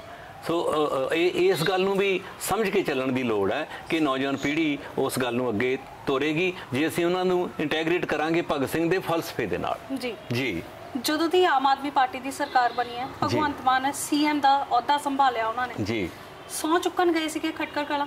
ਉਹਨਾਂ ਨੇ ਉਦੋਂ ਹੀ ਇਸ ਚੀਜ਼ ਦਾ ਐਲਾਨ ਕਰ ਦਿੱਤਾ ਗਿਆ ਸੀਗਾ ਕਿ ਸਰਕਾਰੀ ਦਫ਼ਤਰਾਂ ਦੇ ਵਿੱਚ ਭਗਤ ਸਿੰਘ ਦੀ ਫੋਟੋ ਲੱਗੇਗੀ ਜੀ ਤੇ ਬਾਬਾ ਸਾਹਿਬ ਦੀ ਫੋਟੋ ਲੱਗੇਗੀ। ਉਸ ਦਿਨ ਤੋਂ ਪੁਰਾਣੀਆਂ ਫੋਟੋਆਂ ਉਤਾਰ ਕੇ ਭਗਤ ਸਿੰਘ ਦੀ ਫੋਟੋ ਲਗਾ ਦਿੱਤੀ ਗਈ ਹੈ। ਤੁਹਾਡਾ ਕੀ ਕਹਿਣਾ ਵੀ ਭਗਵੰਤ ਮਾਨ ਦਾ ਇਹ ਜਿਹੜਾ ਕਦਮ ਸੀਗਾ, ਇਹਨੂੰ ਤੁਸੀਂ ਕਿਵੇਂ ਦੇਖਦੇ ਹੋ? ਦੇਖੋ, ਅਸਲ 'ਚ ਨਾ ਇਹ ਬਹੁਤ ਸੋਚਿਆ ਵਿਚਾਰਿਆ ਕਦਮ ਆ ਉਹਨਾਂ ਦਾ। ਸੋਚ ਵਿਚਾਰ ਕੇ ਲਿਆ। ਦੋ ਹਿੱਸੇ ਨੇ ਬਹੁਤ ਵੱਡੇ, ਇੱਕ ਫਾਲੋਅਰ ਨੇ, ਇੱਕ ਭਗਤ ਸਿੰਘ ਦੇ ਚਿੰਤਕ ਨੇ ਜਿਹੜਾ ਭਗਤ ਸਿੰਘ ਇਨਕਲਾਬ ਦੀ ਗੱਲ ਕਰਦਾ, ਇੱਕ ਡਾਕਟਰ ਬਾਬਾ ਅੰਬੇਦਕਰ ਸਾਹਿਬ ਨੇ ਜਿਹੜਾ ਉਹਨਾਂ ਦੀ ਗੱਲ ਨੂੰ ਸਮਝਦਾ ਕਿ ਜਦੋਂ ਤੱਕ ਜਾਤ ਪਾਤ ਹੈ, ਉਸ ਜਾਤ ਪਾਤ ਦਾ ਜੇ ਬੀਨਾਸ਼ ਨਹੀਂ ਹੁੰਦਾ ਤਾਂ ਇਹ ਸਮਾਜ ਦੇ ਵਿੱਚ ਮੁਕੰਮਲ ਕ੍ਰਾਂਤੀ ਨਹੀਂ ਆ ਸਕਦੀ। ਭਗਤ ਸਿੰਘ ਇਸ ਗੱਲ ਨੂੰ ਨਾਲ ਜੋੜਦਾ ਹੈ ਕਿ ਕ੍ਰਾਂਤੀ ਤੋਂ ਜਦ ਤੱਕ ਕ੍ਰਾਂਤੀ ਕਰਦੇ ਤਾਂ ਇਹ ਜਾਤ ਪਾਤ ਦਾ ਕੋੜ ਵੀ ਦੂਰ ਨਹੀਂ ਹੋਣਾ। ਇਸ ਕਰਕੇ ਇਹ ਦੋਨਾਂ ਚੀਜ਼ਾਂ ਨੂੰ ਉਹਨਾਂ ਨੇ ਇਹ ਸਮਝਿਆ ਕਿ ਇਹਨਾਂ ਨੂੰ ਕੈਸ਼ ਕਰਨ ਵਾਸਤੇ ਦੋਏ ਹਿੱਸੇ ਜਿਹੜੇ ਇਹਦੇ ਵਾਸਤੇ ਉਹਨਾਂ ਨੂੰ ਆਈਕਨ ਮੰਨਦੇ ਨੇ ਆਪਣਾ, ਉਹਨਾਂ ਨੇ ਤਸਵੀਰ ਲਾ ਕੇ ਲਿਖ ਦਿੱਤਾ, ਟੰਗ ਦਿੱਤਾ ਕੰਧ ਦੇ ਉੱਤੇ। ਤੇ ਅਸਲ ਦੇ ਵਿੱਚ ਜਿਹੜੇ ਉਹਨਾਂ ਦੇ ਫਲਸਫੇ ਦੇ ਨਾਲ ਨੌਜਵਾਨ ਜੁੜ ਰਹੇ ਸੀ, ਜਿਹੜੇ ਇਸ ਗੱਲ ਨੂੰ ਸਮਝ ਕੇ ਚੱਲ ਰਹੇ ਸੀ, ਦਲਿਤ ਵਰਗ ਇਹ ਸਮਝ ਰਿਹਾ ਸੀ ਕਿ ਸਾਨੂੰ ਦਲਿਤ ਵਰਗ ਨੂੰ ਦਲਿਤ ਦੀ ਮੁਕਤੀ ਦੇ ਸਵਾਲ ਦੀ ਸਿਰਫ ਗੱਲ ਕਰਕੇ ਵੋਟਾਂ ਦੇ ਸਤਰੰਜੀ ਖੇਡ ਦੇ ਵਿੱਚ ਪੱਤੇ ਦੇ ਤੌਰ ਤੇ ਵਰਤ ਲਿਆ ਜਾਂਦਾ, ਸਥਾਪਤੀ ਦੇ ਨਾਲੋਂ ਹਾਕਮ ਜਮਾਤਾਂ ਦੇ ਨਾਲੋਂ ਵੱਖਰੇ ਹੋ ਰਹੇ ਸੀਗੇ, ਹਾਕਮ ਜਮਾਤਾਂ ਨੂੰ ਛੱਡ ਰਹੇ ਸੀ। ਉਹਨਾਂ ਨੇ ਦੇਖ ਰਿਹਾ ਸੀ ਕਿ ਸਾਡੀ ਗੱਲ ਕਰਕੇ ਸਾਨੂੰ ਵੋਟਾਂ ਵੇਲੇ ਕਦੇ ਕਿਸੇ ਗੱਠਜੋੜ 'ਚ ਵਰਤ ਕੇ ਜਾਂ ਆਜ਼ਾਦਾਨਾ ਤੌਰ ਦੇ ਉੱਤੇ ਵਰਤ ਕੇ ਆਪ ਆਪਣੇ ਵੱਡੇ ਸਟੈਚੂ ਲਾ ਲਏ, ਆਪ ਆਪਣੇ ਸੋਨੇ ਦੇ ਢੇਰ ਆਪਣੇ ਗਲੇ ਦੇ ਵਿੱਚ ਪਾ ਲਏ ਤੇ ਦਲਿਤ ਪਰਿਵਾਰਾਂ ਦੇ ਘਰਾਂ ਦੇ ਵਿੱਚ ਉਹਨਾਂ ਨੂੰ ਮੁਸ਼ਕ ਆਉਣ ਲੱਗ ਗਿਆ। ਤਾਂ ਇਸ ਕਰਕੇ ਉਹਨਾਂ ਨੂੰ ਇਹ ਪਤਾ ਲੱਗਿਆ ਕਿ ਹੁਣ ਸਾਡਾ ਕੌਣ ਹੈ। ਤਾਂ ਦਲਿਤ ਵਰਗ ਨੂੰ ਇਹ ਸਮਝ ਆਈ ਕਿ ਇੱਕ ਇਨਕਲਾਬੀ ਸੋਚ ਵਾਲੇ ਜਿਹੜੇ ਭਗਤ ਸਿੰਘ ਦੀ ਗੱਲ ਕਰਦੇ ਨੇ, ਜਿਹੜੇ ਇਨਕਲਾਬ ਦੀ ਸਮਾਜਿਕ ਤਬਦੀਲੀ ਦੀ ਗੱਲ ਕਰਦੇ ਨੇ, ਤਾਂ ਦਲਿਤ ਵਰਗ ਤੇ ਇਹ ਔਰ ਉਹਨਾਂ ਦਾ ਜਿਹੜਾ ਨੌਜਵਾਨ ਪੀੜ੍ਹੀ ਸੀ ਉਹ ਉੱਠ ਕੇ ਦੋਹਾਂ ਨੂੰ ਇੱਕ ਗਲਵੱਕੜੀ ਪਾ ਕੇ ਮਿਲਣ ਲੱਗੀ ਵੀ ਡਾਕਟਰ ਅੰਬੇਦਕਰ ਸਾਹਿਬ ਤੇ ਭਗਤ ਸਿੰਘ ਦੀ ਸੋਚ ਨੂੰ ਅੱਗੇ ਲੈ ਕੇ ਤੁਰਨ ਲੱਗੀ। ਇਸ ਕਰਕੇ ਇਹਨੂੰ ਇੱਕ ਡੇਂਜਰ ਦੇ ਤੌਰ ਤੇ ਲਿਆ ਗਿਆ ਹਾਕਮ ਜਮਾਤਾਂ ਵੱਲੋਂ, ਇੱਕ ਖਤਰੇ ਦੇ ਤੌਰ ਤੇ ਲੈ ਕੇ ਖਤਰੇ ਦੀ ਘੰਟੀ ਆ ਕਿ ਜੇਕਰ ਇਹ ਦੋਵੇਂ ਦਰਿਆਵਾਂ ਦਾ ਸੰਗਮ ਹੋ ਗਿਆ ਤਾਂ ਇਹ ਪੂਰਾ ਹੜ੍ਹ ਬਣ ਕੇ ਸਭ ਕੁਝ ਕੱਖਾਂ ਕਾਨਿਆਂ ਨੂੰ ਰੋੜ ਕੇ ਲੈ ਜਾਣਗੇ, ਇੱਕ ਨਵਾਂ ਸਮਾਜ ਦੀ ਸਿਰਜਣਾ ਕਰ ਜਾਣਗੇ ਤੇ ਇਸ ਧਰਤੀ ਦੇ ਉੱਤੇ ਇੱਕ ਬਹਾਰ ਆਏਗੀ, ਇੱਕ ਰੋਜ਼ ਚਾਨਣੀ ਵਾਲੀ ਦੀਵਾਲੀ ਵਾਲੀ ਰਾਤ ਆਏਗੀ। ਇਹਦੇ ਲਈ ਇਸ ਕਰਕੇ ਉਹਨਾਂ ਨੇ ਵਰਤਿਆ ਤੇ ਨਾ ਕਿ ਉਹਨਾਂ ਦੀ ਸੱਚੀ ਸੁੱਚੀ। ਜਦੋਂ ਦੇਖੋ ਨਾ ਅਮਲ ਦੇ ਵਿੱਚ G20 ਕਰਨਾ ਅੰਮ੍ਰਿਤਸਰ ਦੇ ਵਿੱਚ ਤੇ ਭਗਤ ਸਿੰਘ ਦੀ ਪੱਗ ਬੰਨ੍ਹ ਕੇ ਤੁਸੀਂ ਉਹਨਾਂ ਕੰਪਨੀਆਂ ਨੂੰ ਬੁਲਾ ਰਹੇ ਹੋ ਜਿਹੜੀਆਂ ਕੰਪਨੀਆਂ ਅੰਮ੍ਰਿਤਸਰ ਦੇ ਵਿੱਚ ਜਲਿਆਂਵਾਲਾ ਬਾਗ ਸਿਰਜਦੀਆਂ ਨੇ, ਜਿੱਥੋਂ ਭਗਤ ਸਿੰਘ ਮਿੱਟੀ ਚੱਕਦਾ। ਤਾਂ ਉਸ ਦਿਨ ਭਗਤ ਸਿੰਘ ਨਾਲ ਬੇਵਫਾਈ ਇਸ ਤੋਂ ਵੱਡੀ ਕੀ ਹੋਊਗੀ ਵੀ ਤੁਸੀਂ ਅੰਮ੍ਰਿਤਸਰ ਦੇ ਵਿੱਚ ਬੈਠ ਕੇ ਉਹਨਾਂ ਨੂੰ ਬੁਲਾ ਰਹੇ ਹੋ ਜਿਹੜੇ ਜਲਿਆਂਵਾਲਾ ਬਾਗ ਸਿਰਜਦੇ ਨੇ ਹੈ, ਔਰ ਉਹਨਾਂ ਨੂੰ ਸਿਰਜ ਰਹੇ ਹੋ ਜਿਹੜੇ ਜਲਿਆਂਵਾਲੇ ਬਾਗ ਨੂੰ ਸਿਰਜਣ ਵਾਲਿਆਂ ਨੂੰ ਜਿਹੜੇ ਆਪਣੇ ਬਹੁਤ ਤਰੀਕੇ ਦੇ ਨਾਲ ਇੱਕ ਤਰ੍ਹਾਂ ਦੇ ਨਾਲ ਉਹਨਾਂ ਨੂੰ ਉਹ ਸਨਮਾਨਿਤ ਕਰਦੇ ਸੀ ਦਰਬਾਰ ਸਾਹਿਬ ਦੇ ਵਿੱਚ ਬੁਲਾ ਕੇ। ਉਹ ਭਗਤ ਸਿੰਘ ਨੂੰ ਸ਼ਹੀਦ ਵੀ ਕਹਿਣ ਤੋਂ ਨਾਬਰ ਹੋ ਰਹੇ ਨੇ। ਸੋ ਇਸ ਦੌਰ ਦੇ ਅੰਦਰ ਮਤਲਬ ਜਿਹੜਾ ਭਗਵੰਤ ਮਾਨ ਸਰਕਾਰ ਦਾ ਇਹ ਫੰਡਾ ਜਿਹੜਾ ਹੈਗਾ, ਉਹਨਾਂ ਨੂੰ ਇਹ ਪਤਾ ਸੀ ਕਿ ਕੁਝ ਨਵਾਂਪਣ ਦਿਖਾਈਏ। ਉਹ ਇਹਨੂੰ ਵੀ ਪੜ੍ਹਦੇ ਨੇ ਕਿ ਪੰਜਾਬ ਦੇ ਵਿੱਚ ਸਿੱਕਾ ਕਿਹੜਾ ਚੱਲੂਗਾ। ਪੰਜਾਬ ਦੇ ਵਿੱਚ ਉਹਨਾਂ ਨੂੰ ਲੱਗਿਆ ਸੀ ਕਿ ਗਾਂਧੀ ਨਾਲੋਂ ਵੱਧ ਜਿਹੜਾ ਸੇ ਆ ਜਿਹੜੀ ਉਹ ਭਗਤ ਸਿੰਘ ਦੀ ਆ, ਕਿਉਂ ਨਾ ਭਗਤ ਸਿੰਘ ਨੂੰ ਅਡਾਪਟ ਕਰ ਲਿਆ ਜਾਵੇ, ਅਡਾਪਟ ਕਰਕੇ ਫਿਰ ਜ਼ਹਿਰ ਮੋਹਰਾ ਉਹਦੇ ਮੂੰਹ 'ਚ ਪਾਇਆ ਜਾਵੇ, ਉਹਦੀ ਜਿਹੜੀ ਵਿਚਾਰਧਾਰਾ ਉਹਦੀ ਹੱਤਿਆ ਕਰ ਦਿੱਤੀ ਜਾਵੇ, ਉਹਦੇ ਦੇ ਮਿਸ਼ਨ ਦੀ ਹੱਤਿਆ ਕਰ ਦਿੱਤੀ ਜਾਵੇ, ਉਹਦੇ ਜਿਹੜੇ ਨਿਸ਼ਾਨੇ ਨੇ ਉਹਨਾਂ ਦੇ ਉੱਤੇ ਪੋਚਾ ਫੇਰ ਦਿੱਤਾ ਜਾਵੇ, ਸਿਰਫ ਆਪਣੀ ਪੱਗ ਬੰਨ੍ਹ ਕੇ ਦਿੱਤਾ ਜਾਵੇ। ਪਰ ਵਕਤ ਬਹੁਤ ਜ਼ੋਰਾਵਰ ਹੁੰਦਾ। ਇਹ ਬੀਜ ਜਿਹੜੇ ਆ, ਲਹੂ ਦੇ ਬੀਜ ਆ ਜਿਹੜੇ ਆ, ਇਹਨਾਂ ਨਾਲ ਇੱਕ ਨਵੀਂ ਫਸਲ ਉੱਗਦੀ ਆ, ਔਰ ਹਵਾ, ਮਿੱਟੀ, ਪਾਣੀ, ਧੁੱਪ ਦੇ ਨਾਲ ਉਹ ਨਵੀਂ ਫਸਲ ਦੇ ਵਿੱਚ ਇੱਕ ਨਵੀਂ ਰੌਣਕ ਉੱਠਦੀ ਆ। ਫਸਲਾਂ ਸੂਰਜਮੁਖੀਆਂ ਤੇ ਉਹੀ ਨਹੀਂ ਹੁੰਦੀਆਂ ਜਿਹੜੀਆਂ ਖੇਤਾਂ 'ਚ ਖਿੜਦੀਆਂ ਨੇ, ਸਰੋਂ ਦੇ ਫੁੱਲ ਹੀ ਨਹੀਂ ਹੁੰਦੇ, ਜਿਹੜੇ ਵਿਚਾਰਾਂ ਦੇ ਫੁੱਲ ਖਿੜਦੇ ਆ। ਸੋ ਇਸ ਗੱਲ ਵਾਸਤੇ ਨੌਜਵਾਨ ਪੀੜ੍ਹੀ ਨੂੰ ਇਹ ਵੀ ਪਤਾ ਕਿ ਦੰਭ ਕੌਣ ਕਰਦਾ, ਪਖੰਡ ਕੌਣ ਕਰਦਾ, ਹਕੀਕੀ ਦੇ ਉੱਤੇ ਤੌਰ ਦਾ। ਜੇ ਭਗਤ ਸਿੰਘ ਦੇ ਵਾਰਸੋਂ ਤੁਸੀਂ ਫੋਟੋ ਲਾਈ ਆ ਤਾਂ ਵਿਦੇਸ਼ੀ ਕੰਪਨੀਆਂ ਨਾਲ ਸਾਰੇ ਸੌਦੇ ਜਿਹੜੇ ਆ ਇਹ ਰੱਦ ਕਰੋ। ਤੁਸੀਂ ਤਾਂ ਕੰਪਨੀਆਂ ਬੁਲਾਈਆਂ ਨੇ ਕਿ ਜਿਹੜੀ ਪੰਜਾਬੀ ਯੂਨੀਵਰਸਿਟੀ ਦਾ ਗਲਾ ਘੁੱਟਣਾ, ਜਿਹੜੀਆਂ ਯੂਨੀਵਰਸਿਟੀ ਨੇ ਪ੍ਰਾਈਵੇਟ ਕਰਨੀਆਂ ਨੇ, ਵਿਦੇਸ਼ੀ ਯੂਨੀਵਰਸਿਟੀਆਂ ਖੋਲਣਗੇ, ਨਵੇਂ ਖੇਤੀ ਦੇ ਕਾਨੂੰਨ ਲਾਗੂ ਕਰਨੇ ਨੇ, ਨਵੀਂ ਮੰਡੀ ਖੋਲ ਕੇ ਉਹਨਾਂ ਦੇ ਹਵਾਲੇ ਕਰਨੀ ਆ, ਔਰ ਨਵੇਂ ਜਿਹੜੇ ਸਿਹਤ ਦਾ ਸਾਰਾ ਸਿਸਟਮ ਆ ਉਹ ਵੀ ਉਹਨਾਂ ਦੇ ਹਵਾਲੇ ਕਰਨਾ, ਸਾਰਾ ਸਿਲੇਬਸ ਬਦਲ ਦੇਣਾ ਹੈ। ਔਰ ਜਿਹੜੇ ਇੱਥੋਂ ਦੇ ਨੌਜਵਾਨ ਨੇ ਉਹਨਾਂ ਨੂੰ ਵਿਦੇਸ਼ਾਂ ਜਾਣਾ ਪੈ ਰਿਹਾ। ਸੋ ਇਸ ਕਰਕੇ ਇਸ ਦੌਰ ਦੇ ਅੰਦਰ ਇਹ ਸੋਹਣੀ ਖੇਡ ਹੈ ਭਗਵੰਤ ਮਾਨ ਦੀ ਕਿ ਪੰਜਾਬ ਦੀ ਜਵਾਨੀ ਆਈਲੈਟਸ ਕਰਕੇ ਪ੍ਰਦੇਸ਼ਾਂ ਨੂੰ ਦੌੜ ਜਾਵੇ, ਉਧਰੋਂ ਮਲਟੀਨੈਸ਼ਨਲ ਕੰਪਨੀਆਂ ਆਉਣ ਜਿਨ੍ਹਾਂ ਨੇ ਭਗਤ ਸਿੰਘ ਦੀ ਮਿੱਟੀ ਚੱਕ ਕੇ ਜਲਿਆਂਵਾਲੇ ਦੀ ਮਿੱਟੀ ਮੱਥੇ ਨਾਲ ਲਾਉਣੀ ਸੀ ਤੇ ਜਦੋਂ ਜਿਹੇ ਦੇ ਮੈਦਾਨ 'ਚ ਆਉਣਾ ਸੀ, ਉਹਨਾਂ ਨੂੰ ਵੈਨਕੂਵਰ, ਟੋਰਾਂਟੋ, ਕੈਨੇਡਾ, ਆਸਟ੍ਰੇਲੀਆ ਤੇ ਉਧਰ ਲੈ ਜਾਓ, ਤੇ ਇੱਧਰ ਪਿੱਛੋਂ ਦੀ ਬੈਕਡੋਰ ਤੋਂ ਦੀ ਉਹਨਾਂ ਦੀਆਂ ਖੇਤ ਖਲਵਾੜ, ਉਹਨਾਂ ਦੀਆਂ ਯੂਨੀਵਰਸਿਟੀਆਂ, ਉਹਨਾਂ ਦੇ ਹਸਪਤਾਲ, ਉਹਨਾਂ ਦੀਆਂ ਸੜਕਾਂ, ਇਹਨਾਂ ਦੇ ਉੱਤੇ ਟੋਲ ਪਲਾਜ਼ੇ ਲਾਓ, ਇਹਨਾਂ ਨੂੰ ਨੱਪ ਲਓ। ਸੋ ਇਸ ਬਹੁਤ ਵਿਉਂਤਵੰਦ ਤਰੀਕੇ ਦੇ ਨਾਲ ਜਿਹੜੀ ਰਣਨੀਤੀ ਆ ਇਹਨੂੰ ਸਮਝ ਕੇ ਚੱਲਣ ਦੀ ਲੋੜ ਆ। ਹਾਕਮ ਜਮਾਤਾਂ ਨੂੰ ਬਹੁਤ ਫਿੱਟ ਬੈਠਦਾ ਉਹ ਕੰਮ ਕਿ ਜਿਹੜੇ ਲੋਕਾਂ ਦੇ ਹੀਰੋ ਨੇ, ਨਾਇਕ ਨੇ, ਜਿਹੜੇ ਉਹਨਾਂ ਨਾਇਕਾਂ ਨੂੰ ਇਸ ਤੋਂ ਪਹਿਲਾਂ ਕਿ ਲੋਕ ਅਪਣਾਉਣ, ਉਹਨਾਂ ਨੂੰ ਆਪ ਅਡਾਪਟ ਕਰ ਲਓ, ਉਹਨਾਂ ਨੂੰ ਰੀਸ਼ੇਪ ਕਰੋ, ਰੀਮੋਲਡਿੰਗ ਕਰੋ, ਉਹਨਾਂ ਨੂੰ ਆਪਣੀ ਆਈਡੀਓਲੋਜੀ ਦੇ ਰੰਗ 'ਚ ਰੰਗੋ। ਉਹਨਾਂ ਦੀ ਸਿਰਫ ਬੁੱਤ ਰਹਿ ਜਵੇ, ਉਹਨਾਂ ਦੀ ਸਿਰਫ ਫੋਟੋ ਰਹਿ ਜਵੇ, ਉਹਨਾਂ ਨੂੰ ਬਸ ਸਾਲ ਸਮਾਹੀ ਹਾਰ ਪਾ ਦਿਆ ਕਰੀਏ। ਇਸ ਤੋਂ ਗਾਹਾਂ ਜਿਹੜੇ ਉਹਨਾਂ ਦੇ ਅਸਲੀ ਸੈੱਲ ਨੇ ਵਿੱਚੋਂ ਉਹ ਸੈੱਲ ਕੱਢ ਲੈ ਜਾਣ। ਸੈੱਲ ਉਹਨਾਂ ਦੀ ਵਿਚਾਰਧਾਰਾ, ਉਹਨਾਂ ਦਾ ਮਿਸ਼ਨ ਆ, ਉਹ ਮੁਲਕ ਆਜ਼ਾਦ ਕਰਾਉਣਾ, ਦੇਸ਼ 'ਚ ਖਰੀ ਆਜ਼ਾਦੀ ਲੈ ਕੇ ਆਉਣੀ ਆ, ਬਰਾਬਰੀ ਲੈ ਕੇ ਆਉਣੀ ਆ, ਫਿਰਕਾ ਪ੍ਰਸਤੀ ਦੂਰ ਕਰਨੀ ਆ। ਦੇਖੋ ਭਗਤ ਸਿੰਘ ਦੀ ਪੱਗ ਤਾਂ ਬੰਨ੍ਹ ਲਈ, ਇਸੇ ਪੰਜਾਬ ਦੇ ਅੰਦਰ ਇੱਕ ਨਿੱਕਾ ਜਿਹਾ ਬੱਚਾ ਆਪਣੇ ਪਤੰਗ ਦੇ ਟੁੱਟੇ ਹੋਏ ਕੱਟੇ ਪਤੰਗ ਦੇ ਮਗਰ ਦੌੜਦਾ, ਉਹਨੂੰ ਖੇਤਾਂ 'ਚ ਲੰਮਾ ਪਾ ਲਿਆ ਜਾਂਦਾ, ਕੁੱਟ-ਕੁੱਟ ਕੇ ਉਹਦੀਆਂ ਬਾਹਾਂ ਭੰਨ ਦਿੱਤੀਆਂ ਜਾਂਦੀਆਂ ਨੇ। ਕੀ ਕਰਿਆ ਉਸ ਗੱਲ ਦਾ, ਕੀ ਬਣਿਆ? ਇੱਕ ਸੰਪੋਜ਼ ਨਾਂ ਦੀ ਡਾਕਟਰ ਹੈ। ਮੈਂ ਥੋੜਾ ਜਿਹਾ ਇੱਥੇ ਰੋਕਣਾ ਚਾਹੂੰਗੀ ਤੁਹਾਨੂੰ। ਭਗਵੰਤ ਮਾਨ ਨੇ ਇਹ ਖੇਡ ਲਿੱਤੀ ਹੈ, ਪਰ ਥੋੜੇ ਟਾਈਮ ਪਹਿਲਾਂ ਸਿਮਰਨਜੀਤ ਸਿੰਘ ਮਾਨ ਦਾ ਇੱਕ ਬਿਆਨ ਆਇਆ ਸੀਗਾ ਜਿਹਦੇ ਵਿੱਚ ਉਹਨਾਂ ਨੇ ਭਗਤ ਸਿੰਘ ਨੂੰ ਆਤੰਕਵਾਦੀ ਕਹਿ ਦਿੱਤਾ ਸੀਗਾ, ਤੇ ਉਸ ਤੋਂ ਬਾਅਦ ਕਹਿੰਦੇ ਸੀਗੇ ਕਿ ਉਹਨਾਂ ਨੇ ਸ਼ਹੀਦੀਆਂ ਨੇ ਦਿੱਤੀਆਂ, ਉਹ ਇਸ ਦੇਸ਼ ਦੇ ਆਤੰਕਵਾਦੀ ਨੇ। ਕੀ ਕਹੋਗੇ? ਹਾਂ, ਇਹ ਸਿਮਰਨਜੀਤ ਮਾਨ ਦੇ ਨਾਨਾ ਜੀ ਜਿਹੜੇ ਸੀ ਨਾ, ਜਥੇਦਾਰ ਅਰੂੜ ਸਿੰਘ, ਇਹ ਸਰਬਰਾਹ ਸੀਗੇ ਉਸ ਮੌਕੇ ਜਦੋਂ ਜਲਿਆਂਵਾਲਾ ਬਾਗ ਦਾ ਕਾਂਡ ਰਚਿਆ ਗਿਆ।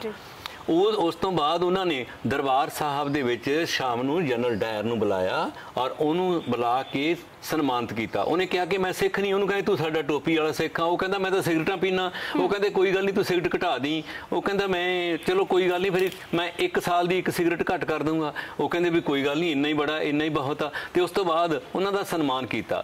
ਅੱਜ ਸਿਮਰਨਜੀਤ ਮਾਨ ਆਪਣੇ ਨਾਨੇ ਦੇ ਪਦ ਚਿੰਨ੍ਹਾਂ ਤੇ ਚੱਲਦਾ ਹੋਇਆ, ਚਾਹੀਦਾ ਤਾਂ ਇਹ ਸੀ ਤੇ ਅਸੀਂ ਐਡੇ ਸੂਝਵਾਨ ਲੋਕ, ਸਾਡੀ ਜ਼ਿੰਮੇਵਾਰ ਲੋਕ ਆ, ਨਾਨੇ ਦੀਆਂ ਗੱਲਾਂ ਨਾਨੇ ਨਾਲ ਰਹਿ ਜਾਣੀਆਂ ਸੀ, ਸਿਮਰਨਜੀਤ ਮਾਨ ਦੀਆਂ ਸਿਮਰਨਜੀਤ ਮਾਨ ਨਾਲ।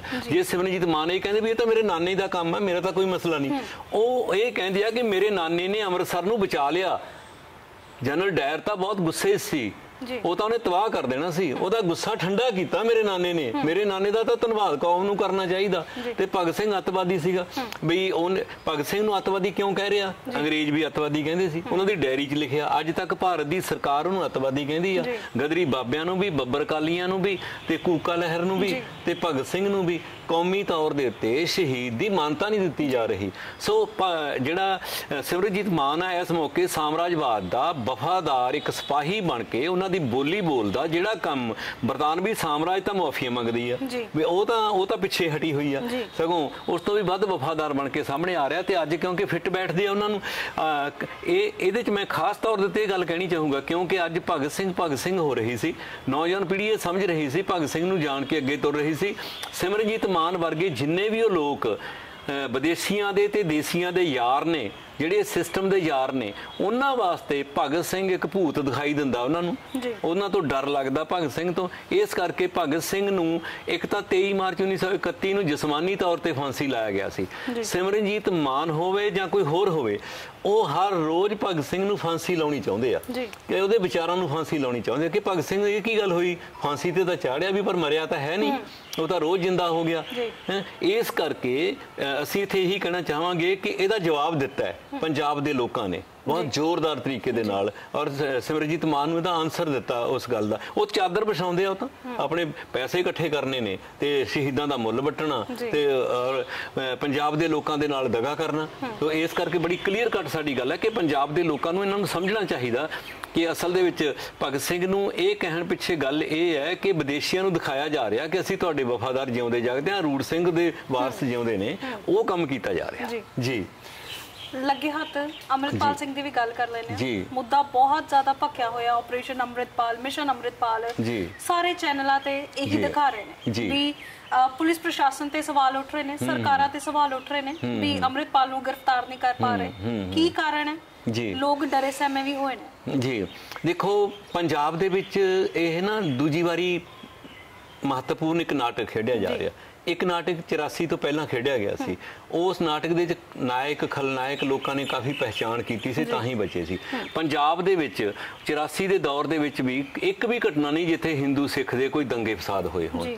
ਇਹ ਵੱਖਰੀ ਗੱਲ ਹੈ ਕਿ ਹਿੰਦੂਆਂ ਨੂੰ ਬੱਸਾਂ ਚੋਂ ਕੱਢ ਕੇ ਮਾਰਿਆ ਗਿਆ। ਇਹ ਵੱਖਰੀ ਗੱਲ ਹੈ ਕਿ ਮਤਲਬ ਇੱਕ ਡਰੈਸ ਕੋਡ ਲਾਗੂ ਕੀਤੇ ਗਏ ਕਿ ਕੁੜੀਆਂ ਕੀ ਪਾਉਣ, ਸਕੂਲਾਂ 'ਚ ਕਾਲਜਾਂ 'ਚ ਉਹ ਡਰੈਸ ਕੋਡ ਲਾਗੂ ਕੀਤਾ ਗਿਆ।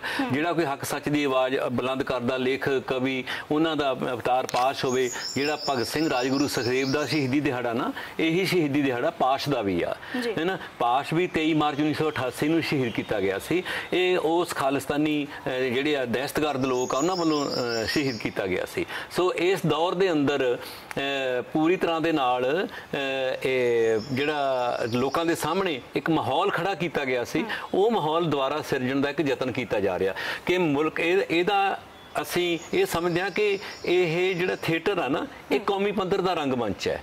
ਇਹ ਖੇਤਰੀ ਰੰਗਮੰਚ ਨਹੀਂ ਹੈ, ਇਹ ਪੰਜਾਬੀ ਥੀਏਟਰ ਨਹੀਂ ਹੈ, ਇਹ ਕੌਮੀ ਥੀਏਟਰ ਹੈ। ਇਹ ਜਦੋਂ ਪਿਛਲੇ ਸਮੇਂ ਦੇ ਵਿੱਚ ਕੁਝ ਇਹੋ ਜਿਹੇ ਜਾਇਜੇ ਬਣਦੇ ਨੇ ਕਿ ਜਦੋਂ ਭਗਵੰਤ ਮਾਨ ਅਮਿਤ ਸ਼ਾਹ ਨੂੰ ਮਿਲ ਕੇ ਆਏ ਆ, ਉਸ ਤੋਂ ਬਾਅਦ CRP ਦੀਆਂ ਟੁਕੜੀਆਂ ਆਈਆਂ, ਪਿੱਛੇ ਸਕ੍ਰਿਪਟ ਆਈ। ਇਹ ਸਕ੍ਰਿਪਟ ਦੇ ਅਕੋਰਡਿੰਗਲੀ ਇੱਕ ਸੂਤਰਧਾਰ ਨੇ, ਇੱਕ ਨਾਇਕ ਖਲਨਾਇਕ ਨੇ, ਕੁਝ ਪਰਦੇ ਦੇ ਪਿੱਛੇ ਨੇ, ਕੁਝ ਅਦਾਕਾਰੀ 'ਚ ਨੇ, ਕੁਝ ਮਿਊਜ਼ਿਕ ਤੇ ਨੇ, ਕੁਝ ਮਿਊਜ਼ਿਕ ਦੇ ਉੱਤੇ ਨੇ, ਕੁਝ ਜਿਹੜੇ ਨੇ ਉਹਨਾਂ ਨੂੰ ਡਰੈਸ ਅਪ ਕਰਨ ਦੇ ਉੱਤੇ ਨੇ। ਸਮੇਂ ਦੇ ਉੱਤੇ ਕਰੈਕਟਰ ਆਪਣੇ ਰੰਗ ਡਰੈਸ ਵੀ ਬਦਲਦੇ ਨੇ, ਕੋਈ ਦੌੜ ਰਿਹਾ, ਕੋਈ ਪਿੱਛੇ ਦੌੜ ਰਿਹਾ। ਇਹ ਚੂਹੇ ਬਿੱਲੀ ਦਾ ਖੇਡ। ਤੇ ਲੋਕਾਂ ਦਾ ਧਿਆਨ ਤਾਂ ਅਸਲ ਦੇ ਵਿੱਚ ਇਸ ਗੱਲ ਦੇ ਉੱਤੇ ਸੀ ਕਿ ਲੋਕ ਤਾਂ G20 ਦਾ ਵਿਰੋਧ ਕਰ ਰਹੇ ਸੀ, ਵਿਦੇਸ਼ੀ ਕੰਪਨੀਆਂ ਦਾ। ਲੋਕਾਂ ਨੇ ਤਾਂ 20 ਤਰੀਕ ਨੂੰ ਦਿੱਲੀ ਵੱਲ ਨੂੰ ਧਾਵਾ ਕੀਤਾ ਸੀ। ਲੋਕਾਂ ਨੇ ਤਾਂ ਮੰਗ ਕਰ ਰਹੇ ਸੀ ਕਿ ਇਹਨਾਂ ਦਿਨਾਂ 'ਚ ਭਗਤ ਸਿੰਘ ਦੀਆਂ ਘਰ ਗੱਲਾਂ ਤੁਰਨ। ਆਏ ਦਿਨ ਨੇ ਜਿਹੜੇ ਉਸ ਮੌਕੇ ਅੰਗਰੇਜ਼ਾਂ ਨੇ ਸੋਚਿਆ ਸੀ ਕਿ ਯੂਨੀਵਰਸਿਟੀਆਂ 'ਚ ਪੇਪਰ ਹੁੰਦੇ ਨੇ, ਤਾਂ ਇਹਨਾਂ ਦਿਨਾਂ ਦੇ ਵਿੱਚ ਭਗਤ ਸਿੰਘ ਨੂੰ ਫਾਂਸੀ ਲਗਾਇਆ ਸੀ। ਅੱਜ ਇਹਨਾਂ ਨੇ ਭਗਤ ਸਿੰਘ ਨੂੰ ਫਾਂਸੀ ਲਾਉਣ ਲਈ, ਦੁਬਾਰਾ ਫਾਂਸੀ ਲਾਉਣ ਲਈ, ਭਗਤ ਸਿੰਘ ਤਾਂ ਜੋ ਘਰ ਚਰਚਾ ਹੋਊ, ਪਿੰਡ ਸਮਾਗਮ ਹੋਣਗੇ, ਦਫਾ 44 ਲਗਾਓ, ਨੈਟ ਬੰਦ ਕਰੋ। ਜਿਹੜੇ ਭਗਤ ਸਿੰਘ ਦੇ ਸਮਾਗਮ ਨੇ ਉਹਨਾਂ ਨੂੰ ਵੀ ਠੇਸ ਪਹੁੰਚੂਗੀ ਔਰ ਲੋਕਾਂ ਦੀ ਜ਼ੁਬਾਨ ਦੇ ਉੱਤੇ ਬੱਸਾਂ 'ਚ, ਅੱਡਿਆਂ 'ਚ, ਸੱਥਾਂ 'ਚ, ਹਰ ਥਾਂ ਤੇ, ਹਰ ਅਖਬਾਰ ਦੀ ਸੁਰਖੀ ਦੇ ਵਿੱਚ ਇੱਕ ਪੂਰਾ ਸਿਨੈਰੀਓ ਬਦਲ ਦਿੱਤਾ ਜਾਵੇ। ਔਰ ਬਹੁਤ ਤਰੀਕੇ ਨਾਲ ਇੱਕ ਬਰਤਾਂਤ ਜਿਹੜਾ ਉਹ ਸਿਰਜਿਆ ਜਾ ਰਿਹਾ, ਨਰੇਸ਼ਨ ਬਿਲਡ ਕੀਤਾ ਜਾ ਰਿਹਾ ਕਿ ਲੋਕਾਂ ਨੂੰ ਆਹ ਨਾਇਕ ਆ, ਇਸ ਤਰੀਕੇ ਨਾਲ ਸਿਰਜਿਆ ਜਾ ਰਿਹਾ। ਔਰ ਇਹਦੇ ਵਿੱਚ 2024 ਬੋਲਦਾ, ਇਹੀ ਨਹੀਂ ਬੋਲਦਾ, ਇਹਦੇ ਵਿੱਚ 2024 ਬੋਲਦਾ। ਜਿਵੇਂ ਕਿ ਹਜੰਤੂ ਨਹੀਂ ਬੋਲਦੀ, ਜੇ ਬੋਲਦੀ, ਇਹੋ ਜਿਹੇ ਗੀਤ ਆਏ ਸੀ ਨਾ ਪੰਜਾਬ ਦੀ ਧਰਤੀ ਤੇ, ਇਹਦੇ ਵਿੱਚ ਵੀ ਇਹੀ ਨਹੀਂ ਬੋਲਦਾ ਵੀ ਭਗਵੰਤ ਮਾਨ ਬੋਲਦਾ ਜਾਂ ਅੰਮ੍ਰਿਤਪਾਲ ਹੀ ਬੋਲਦਾ।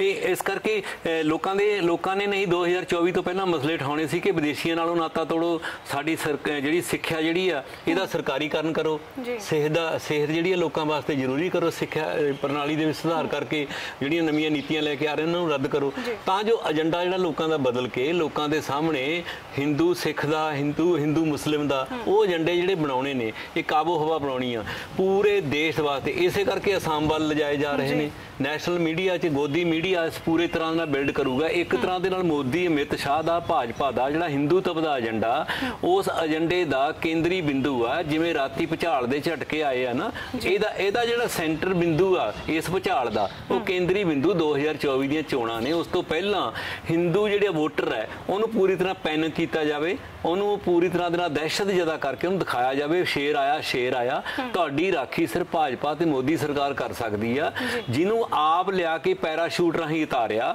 ਜਿਹੜਾ ਕੱਲ ਗੁਰਦੁਆਰਿਆਂ ਦੇ ਵਿੱਚ ਜਾ ਕੇ ਕੁਰਸੀਆਂ ਭੰਨ ਰਿਹਾ ਸੀ, ਅੱਗਾਂ ਲਾ ਰਿਹਾ ਸੀ, ਜਿਹੜਾ ਸਿਰ ਦੇ ਉੱਤੇ ਗੁਰੂ ਗ੍ਰੰਥ ਸਾਹਿਬ ਦੀ ਬੀੜ ਨੂੰ ਰੱਖ ਕੇ ਥਾਣਿਆਂ ਦੇ ਵਿੱਚ ਵੜ ਰਿਹਾ ਸੀ, ਕਿ ਇਹ ਬੇਅਦਬੀ ਨਹੀਂ ਸੀ? ਤਾਂ ਉਹ ਸਾਰੀ ਖੁੱਲੀ ਛੁੱਟੀ ਦਿੱਤੀ, ਨਾਲ ਬੰਦੂਕਾਂ ਵਾਲੇ, ਨਾਲ ਵਰਸ਼ਿਆਂ ਵਾਲੇ। ਉਦੋਂ ਕਾਇਦਾ ਕਾਨੂੰਨ ਕਿੱਥੇ ਸੀ? ਉਦੋਂ ਮੁਲਕ ਦਾ ਪ੍ਰਸ਼ਾਸਨ ਕਿੱਥੇ ਸੀਗਾ? ਉਦੋਂ ਕਿਉਂ ਨਹੀਂ ਕਰਿਆ ਗਿਆ? ਸੋ ਇਹ ਜਿਵੇਂ ਪਹਿਲਾਂ ਵੀ ਇਸ ਤਰ੍ਹਾਂ ਦੇ ਨਾਲ ਕਈ ਲੋਕਾਂ ਨੂੰ ਉਭਾਰਿਆ ਗਿਆ ਪਿਛਲੇ ਸਮੇਂ ਦੇ ਵਿੱਚ, ਇਹ ਉਸੇ ਸਕ੍ਰਿਪਟ ਨੂੰ ਮੁੜ ਕੇ ਸੋਧ ਕੇ ਸਗੋਂ ਇੰਪਰੂਵ ਕਰਕੇ ਉਹੀ ਸਕ੍ਰਿਪਟ ਲਿਆਂਦੀ ਜਾ ਰਹੀ ਆ। ਸੋ ਇਸ ਕਰਕੇ ਇਸ ਦੌਰ ਦੇ ਵਿੱਚ ਪੰਜਾਬ ਦੇ ਲੋਕਾਂ ਨੂੰ ਮੁਬਾਰਕਬਾਦ ਹੈ। ਪੰਜਾਬ ਦੇ ਲੋਕ ਇਹ ਖੇਡ ਨੂੰ ਸਮਝ ਰਹੇ ਨੇ। ਬੱਚਾ ਇਸ ਖੇਡ ਨੂੰ ਸਮਝ ਰਿਹਾ ਕਿ ਵੀ ਆਪ ਹੀ ਲਿਆਉਂਦੇ ਨੇ, ਆਪ ਹੀ ਉਹਨਾਂ ਨੂੰ ਘੋੜਿਆਂ ਨੂੰ ਸ਼ਿੰਗਾਰਦੇ ਨੇ, ਸਜਾਉਂਦੇ ਆ, ਫਿਰ ਉਹਨਾਂ ਦੀਆਂ ਲਗਾਮਾਂ ਖੁੱਲੀਆਂ ਛੱਡਦੇ ਆ, ਕੁਝ ਨੂੰ ਡਰਾਉਂਦੇ ਆ, ਕੁਝ ਦੇ ਵਿੱਚ ਨੈਸ਼ਨਲ ਜਿਹੜੀ ਆ ਬਲਾਈਂਡ ਨੈਸ਼ਨਲਿਜ਼ਮ ਭਰਦੇ ਆ, ਕੌਮੀ ਸ਼ਾਵਨਵਾਦ, ਕੌਮੀ ਅੰਧ ਵਿਸ਼ਵਾਸੀ, ਕੁਝ ਦੇ ਵਿੱਚ ਧਾਰਮਿਕ ਕੱਟੜਤਾ ਤੇ ਪੋਲਰਾਈਜੇਸ਼ਨ ਤੇ ਰੀਪੋਲਰਾਈਜੇਸ਼ਨ, ਸਮੀਕਰਨ ਲੋਕਾਂ ਦੇ ਬਦਲੇ ਜਾ ਰਹੇ ਨੇ ਤਾਂ ਜੋ ਲੋਕਾਂ ਦੇ ਵਿੱਚ ਮਾਹੌਲ ਇਹੋ ਜਿਹਾ ਸਿਰਜਿਆ ਜਾ ਸਕੇ। ਇਸ ਕਰਕੇ ਪੰਜਾਬ ਦੇ ਲੋਕਾਂ ਨੂੰ ਇਸ ਗੱਲ ਦੇ ਉੱਤੇ ਵਧਾਈ ਹੈ ਕਿ ਪੰਜਾਬ ਇਸ ਖੇਡ ਨੂੰ ਸਮਝ ਰਿਹਾ ਤੇ ਉਹ ਆਪਣੇ ਏਜੰਡੇ ਲਾਗੂ ਕਰ ਰਿਹਾ। ਇਸ ਕਰਕੇ ਪੰਜਾਬ ਦੇ ਕਿਸਾਨ, ਮਜ਼ਦੂਰ, ਨੌਜਵਾਨ, ਵਿਦਿਆਰਥੀ, ਔਰਤਾਂ, ਮਿਹਨਤਕਸ਼ ਲੋਕ ਜਿਹੜੇ ਨੇ ਉਹ ਇਸ ਆਵਾਜ਼ ਨੂੰ ਬੁਲੰਦ ਕਰ ਰਹੇ ਨੇ ਕਿ ਸਾਡੇ ਮਸਲੇ ਤਾਂ ਭਾਈ ਮਹਿੰਗਾਈ, ਗਰੀਬੀ, ਭ੍ਰਿਸ਼ਟਾਚਾਰੀ ਤੇ ਵਿਦੇਸ਼ੀ ਕੰਪਨੀਆਂ ਨੂੰ ਕੱਢਣਾ, ਸਾਡੇ ਮਸਲੇ ਇਹ ਨੇ, ਜ਼ਮੀਨ ਦੀ ਮੁੜ ਵੰਡ ਦਾ ਮਸਲਾ, ਜਾਤ ਪਾਤ ਦਾ ਕੋੜ ਨੂੰ ਦੂਰ ਕਰਨਾ, ਇਹ ਮਸਲੇ ਨੇ। ਸੋ ਇਸ ਕਰਕੇ ਇਸ ਦੌਰ ਦੇ ਵਿੱਚ ਦੋ ਚੀਜ਼ਾਂ ਚੱਲ ਰਹੀਆਂ ਨੇ। ਇੱਕ ਪਾਸੇ ਹਾਕਮ ਜਮਾਤਾਂ ਦਾ ਏਜੰਡਾ ਚੱਲ ਰਿਹਾ। ਹਾਕਮ ਜਮਾਤਾਂ ਦੀ ਲੋੜ ਹੈ ਲੋਕਾਂ ਨੂੰ ਪਾੜ ਕੇ ਰੱਖਿਆ ਜਾਵੇ, ਲੋਕਾਂ ਨੂੰ ਵੰਡਿਆ ਜਾਵੇ, ਫਿਰਕਾ ਪ੍ਰਸਤੀ ਦੇ ਨਾਂ ਤੇ, ਧਰਮ ਦੇ ਨਾਂ ਤੇ। ਲੋਕਾਂ ਦੇ ਹੀਰੋ ਇਹਨਾਂ ਦਿਨਾਂ ਦੇ ਵਿੱਚ ਭਗਤ ਸਿੰਘ ਹੀਰੋ ਬਣ ਕੇ ਉੱਭਰੇ ਕਿ ਅੰਮ੍ਰਿਤਪਾਲ ਬਣ ਕੇ ਉੱਭਰੇ, ਤੇ ਉਸੇ ਅੰਮ੍ਰਿਤਪਾਲ ਨੂੰ ਸ਼ਿੰਗਾਰ ਕੇ ਸਟੇਜਾਂ ਤੇ ਲਿਆ ਕੇ ਖੁੱਲਾ ਛੱਡ ਕੇ ਜਿੰਨੀ ਖੱਟੀ ਕਰਨੀ ਸੀ ਉਹ ਖੱਟ ਲਈ। ਹੁਣ ਉਹਨੂੰ ਗ੍ਰਿਫਤਾਰੀ ਆਪ ਹੀ ਐਂ ਬਣਦਾ ਵੀ ਦੇਖੋ ਜੀ ਅਮਿਤ ਸ਼ਾਹ ਤੇ ਮੋਦੀ ਤਾਂ ਬੜੀ ਚੀਜ਼ ਨੇ, ਇਹਨਾਂ ਦੇ ਸਾਹਮਣੇ ਨਹੀਂ ਕੋਈ ਖੰਘ ਸਕਦਾ, ਇਹਨਾਂ ਨੇ ਤਾਂ ਕਾਬੂ ਕਰ ਲਿਆ। ਇਸੇ ਕਰਕੇ ਕਦੇ ਨੱਠ ਗਿਆ, ਕਦੇ ਫੜ ਲਿਆ, ਭੱਜ ਗਿਆ। ਇਹ ਸਾਰਾ ਥੀਏਟਰ ਆਪ ਦਾ ਹੀ ਹੈ, ਜੋ ਮਰਜ਼ੀ ਰੰਗ ਦੇਈ ਜਾਣ ਇਸ ਗੱਲ ਨੂੰ। ਸੋ ਇੰਟਰਨੈਟ ਬੰਦ ਕਰਨੇ, ਦੂਜੇ ਕਰਨੇ, 70 ਗੱਡੀਆਂ ਪਿੱਛੇ ਲੱਗੀਆਂ ਹੋਈਆਂ ਸੀ, ਕਿੱਥੇ ਚਲਿਆ ਗਿਆ? ਔਰ ਲੋਕਾਂ 'ਚ ਤਾਂ ਇਹ ਵੀ ਚਰਚਾ ਵੀ ਸ਼ਾਹਕੋਟ ਥਾਣੇ ਦੇ ਵਿੱਚ ਪਹਿਲਾਂ 1 ਘੰਟਾ ਰੱਖਿਆ, ਉਸ ਤੋਂ ਬਾਅਦ ਕਿੱਧਰ ਦੌੜ ਗਏ। ਸੋ ਅਸੀਂ ਉਸ ਗੱਲ ਦੇ ਵਿੱਚ, ਉਹਦੇ ਘਟਨਾਕ੍ਰਮ ਦੇ ਵਿੱਚ ਕੱਲੇ 'ਚ ਜਾਣ ਦੀ ਬਜਾਏ, ਸਾਡਾ ਮਤਲਬ ਇਹ ਹੈ ਕਿ ਅਸੀਂ ਪੰਜਾਬ ਲੋਕ ਸੱਭਿਆਚਾਰਕ ਮੰਚ ਦੇ ਵੱਲੋਂ ਇਹੀ ਗੱਲ ਬੜੀ ਸਪਸ਼ਟ ਤੌਰ ਦੇ ਉੱਤੇ ਕਹਿਣਾ ਚਾਹੁੰਦੇ ਹਾਂ ਕਿ ਇਹ ਨਵੇਂ ਸਾਜ਼ ਵਜਾਉਣੇ ਆ, ਨਵੇਂ ਗੀਤ ਨੇ, ਨਵੀਂ ਤਰ੍ਹਾਂ ਦੀ ਕਵਾਲੀ ਛੇੜਨੀ ਆ, ਜਿਹੜੀ ਨਵੇਂ ਤਰ੍ਹਾਂ ਦਾ ਥੀਏਟਰ ਕਰਨਾ, ਜਿਹੜਾ ਉਹ ਥੀਏਟਰ ਇਹਨਾਂ ਨੂੰ ਮੁਬਾਰਕ। ਪੰਜਾਬ ਦੇ ਲੋਕਾਂ ਦਾ ਇਹ ਥੀਏਟਰ ਨਹੀਂ ਹੈ। ਪੰਜਾਬ ਦੇ ਲੋਕਾਂ ਨੂੰ ਤਾਂ ਖਬਰਦਾਰ ਹੋਣਾ ਪੈਣਾ, ਹੋਣ ਦੀ ਲੋੜ ਹੈ ਸਗੋਂ ਹੋਰ ਵੀ ਜ਼ਿਆਦਾ। ਔਰ 24 ਤੱਕ ਇਹ ਜਿਹੇ ਕਈ ਖੇਡੀਆਂ ਜਾਣਗੇ।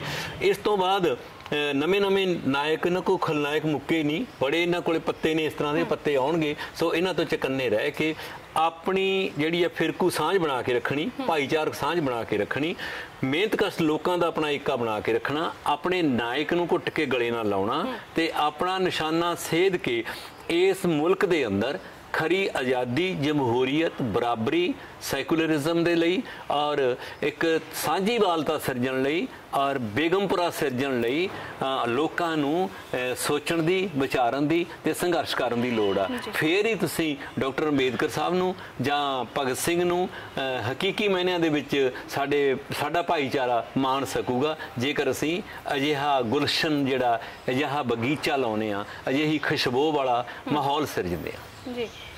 G20 ਸਮਿਟ ਸ਼ੁਰੂ ਕੀਤਾ ਗਿਆ ਸੀਗਾ ਜੀ, ਉਹ ਤੋਂ ਅਗਲੇ ਦਿਨ ਹੀ ਲਾਰੈਂਸ ਬਿਸ਼ਨੋਈ ਦੀ ਇੰਟਰਵਿਊ ਸਾਹਮਣੇ ਆ ਜਾਂਦੀ ਹੈ। ਪਹਿਲਾਂ ਇੱਕ ਪਾਰਟ ਰਿਲੀਜ਼ ਕੀਤਾ ਜਾਂਦਾ, ਫਿਰ ਦੂਜਾ ਪਾਰਟ ਰਿਲੀਜ਼ ਕੀਤਾ ਜਾਂਦਾ, ਉਹ ਮੁੱਦਾ ਚੱਲਦਾ ਹੈ। ਫਿਰ ਨਾਲ ਦੇ ਨਾਲ ਹੀ ਆਪਰੇਸ਼ਨ ਅੰਮ੍ਰਿਤਪਾਲ ਸ਼ੁਰੂ ਕਰ ਦਿੱਤਾ ਜਾਂਦਾ ਹੈ। ਭਾਈ ਅੰਮ੍ਰਿਤਪਾਲ ਸਿੰਘ ਦਾ ਇਹ ਕਹਿਣਾ ਹੈ ਵੀ ਉਹ ਨੌਜਵਾਨਾਂ ਨੂੰ ਗੁਰੂ ਸਾਹਿਬ ਦੇ ਨਾਲ ਜੋੜ ਰਹੇ ਨੇ, ਨਸ਼ਿਆਂ ਤੋਂ ਛੁਡਾ ਰਹੇ ਨੇ, ਪਰ ਲੋਕ ਡਰੇ ਸਹਿਮੇ ਹੋਏ ਨੇ ਕਿ 84 ਦਾ ਸਮਾਂ ਮੋੜ ਵਾਪਸ ਨਾ ਆ ਜਾਏ। ਬਿਲਕੁਲ। ਕੀ ਲੱਗਦਾ ਹੈ ਕਿ ਭਾਈ ਅੰਮ੍ਰਿਤਪਾਲ ਸਿੰਘ ਜੋ ਵੀ ਕਰ ਰਹੇ ਨੇ, ਹੁਣ ਸਰਕਾਰਾਂ ਵੀ ਮਗਰ ਲੱਗੀਆਂ ਨੇ ਕਿ ਗ੍ਰਿਫਤਾਰ ਕਰਨਾ, ਜਦੋਂ ਅਜਨਾਲਾ ਦੇ ਵਿੱਚ ਘਟਨਾ ਹੋਈ ਸੀਗੀ ਉਹਨਾਂ ਦਾ ਇਹ ਕਹਿਣਾ ਵੀ ਮੈਂ ਜੋ ਕਰ ਰਿਹਾ ਹਾਂ ਸਹੀ ਹੈ। ਉਹਨਾਂ ਦੇ ਸਮਰਥਕ ਇਹ ਕਹਿ ਰਹੇ ਨੇ ਵੀ ਅੰਮ੍ਰਿਤਪਾਲ ਸਿੰਘ ਗਲਤ ਨਹੀਂ ਹੈ ਜੀ। ਉਹਨਾਂ ਦੀ ਇੱਕ ਸੋਸ਼ਲ ਮੀਡੀਆ ਤੇ ਫੋਟੋ ਵਾਇਰਲ ਹੁੰਦੀ ਹੈ ਜਿਹਦੇ ਵਿੱਚ ਗੁਲਾਬੀ ਰੰਗ ਦੀ ਪੱਗ ਸਜਾਈ ਆ ਉਹਨਾਂ ਨੇ, ਪੈਂਟ ਸ਼ਰਟ ਪਾ ਕੇ ਨਿਕਲੇ ਨੇ, ਐਨਕਾਂ ਲਗਾਈਆਂ ਨੇ ਤੇ ਟਿੱਕਾ ਲਗਾਇਆ। ਜਦੋਂ ਸੋਸ਼ਲ ਮੀਡੀਆ ਤੇ ਬਹੁਤ ਜ਼ਿਆਦਾ ਉਹ ਵਾਇਰਲ ਹੋ ਜਾਂਦੀ ਹੈ ਜੀ। ਆਈਜੀ ਦੇ ਵੱਲੋਂ ਪ੍ਰੈਸ ਕਾਨਫਰੰਸ ਕੀਤੀ ਜਾਂਦੀ ਹੈ। ਉਹਨਾਂ ਦਾ ਇਹ ਕਹਿਣਾ ਕਿ ਅਸੀਂ ਉਹ ਜਿਹੜੀਆਂ ਤਸਵੀਰਾਂ ਉਹਨਾਂ ਨੂੰ ਮਿਲੀਆਂ ਨੇ ਉਹ ਅਸੀਂ ਲੋਕਾਂ ਦੇ ਸਾਹਮਣੇ ਪੇਸ਼ ਕਰਾਂਗੇ ਕਿ ਲੋਕਾਂ ਨੂੰ ਪਤਾ ਹੋਏ ਕਿ ਸੱਚਾਈ ਕੀ ਹੈ ਜੀ, ਕਿ ਵਾਕਈ ਉਹ ਅੰਮ੍ਰਿਤਪਾਲ ਦੀਆਂ ਤਸਵੀਰਾਂ ਨੇ। ਕਿਉਂਕਿ ਉਹਨਾਂ ਦੇ ਜਿਹੜੇ ਸਮਰਥਕ ਨੇ ਉਹਨਾਂ ਦਾ ਇਹ ਕਹਿਣਾ ਹੈ ਕਿ ਇਹ ਸਭ ਝੂਠ ਹੈ, ਇਹ ਸਿਰਫ ਫੋਟੋਸ਼ਾਪ ਕੀਤੀਆਂ ਹੋਈਆਂ ਤਸਵੀਰਾਂ ਨੇ। ਸਰਕਾਰ ਕਿੱਥੇ ਅੱਗੇ ਨਹੀਂ ਆ ਰਹੀ ਜੀ। ਦੇਖੋ ਇਹ ਸਾਰੀ ਗੱਲ ਦੇ ਵਿੱਚ ਆਪਣੀ ਜ਼ਿੰਮੇਵਾਰੀ ਵੀ ਤਾਂ ਇੱਕ ਐਦ ਹੁੰਦੀ ਹੈ ਨਾ, ਕਿਤੇ ਫਿਕਸ ਹੁੰਦੀ ਹੈ ਨਾ। ਜੇ ਚਾਹੇ ਉਹ ਪੁਲਿਸ ਪ੍ਰਸ਼ਾਸਨ ਆ, ਚਾਹੇ ਸਿਵਲ ਪ੍ਰਸ਼ਾਸਨ ਆ, ਚਾਹੇ ਸਰਕਾਰ ਹੈ, ਚਾਹੇ ਉਹ ਕੇਂਦਰ ਦੀ ਹੈ ਜਾਂ ਪੰਜਾਬ ਦੀ ਆ, ਚਾਹੇ ਉਹ ਸੀਆਰਪੀ ਦੇ ਕੋਲੇ ਡੋਰਾਂ ਨੇ, ਚਾਹੇ ਉਹ ਭਗਵੰਤ ਮਾਨ ਸਰਕਾਰ ਕੋਲ ਨੇ, ਚਾਹੇ ਕੇਂਦਰੀ ਗ੍ਰਹਿ ਮੰਤਰਾਲੇ ਦੇ ਕੋਲੇ ਨੇ, ਜਿਹੜੇ ਵੀ ਕੋਈ ਵੀ ਪ੍ਰੈਸ ਦੇ ਸਾਹਮਣੇ ਹੁੰਦੇ ਆ ਜਾਂ ਅੱਗੋਂ ਪਿੱਛੋਂ ਕੋਈ ਬਿਆਨ ਦਿੰਦੇ ਆ, ਜੋ ਨਰੇਸ਼ਨ ਚੱਲ ਰਿਹਾ ਇਹਦੇ ਵਿੱਚ ਜ਼ਿੰਮੇਵਾਰਾਨਾ ਪਹੁੰਚ ਕੋਈ ਨਹੀਂ ਸਾਹਮਣੇ ਆ ਰਹੀ। ਜ਼ਿੰਮੇਵਾਰਾਨਾ ਪਹੁੰਚ ਇਹ ਮੰਗ ਕਰਦੀ ਆ ਕਿ ਜੇ ਤੁਹਾਡਾ ਐਡਾ ਵੱਡਾ ਕਾਫਲਾ ਅੰਮ੍ਰਿਤਪਾਲ ਦੀ ਗੱਡੀ ਦੇ ਨਾਲ ਜਾ ਲੱਗਿਆ ਤਾਂ ਉਸ ਤੋਂ ਬਾਅਦ ਇਹਦਾ ਜਵਾਬ ਦਿਓ ਕਿ ਉਹ ਅਰੈਸਟ ਕਿਉਂ ਨਹੀਂ ਹੋ ਸਕਿਆ।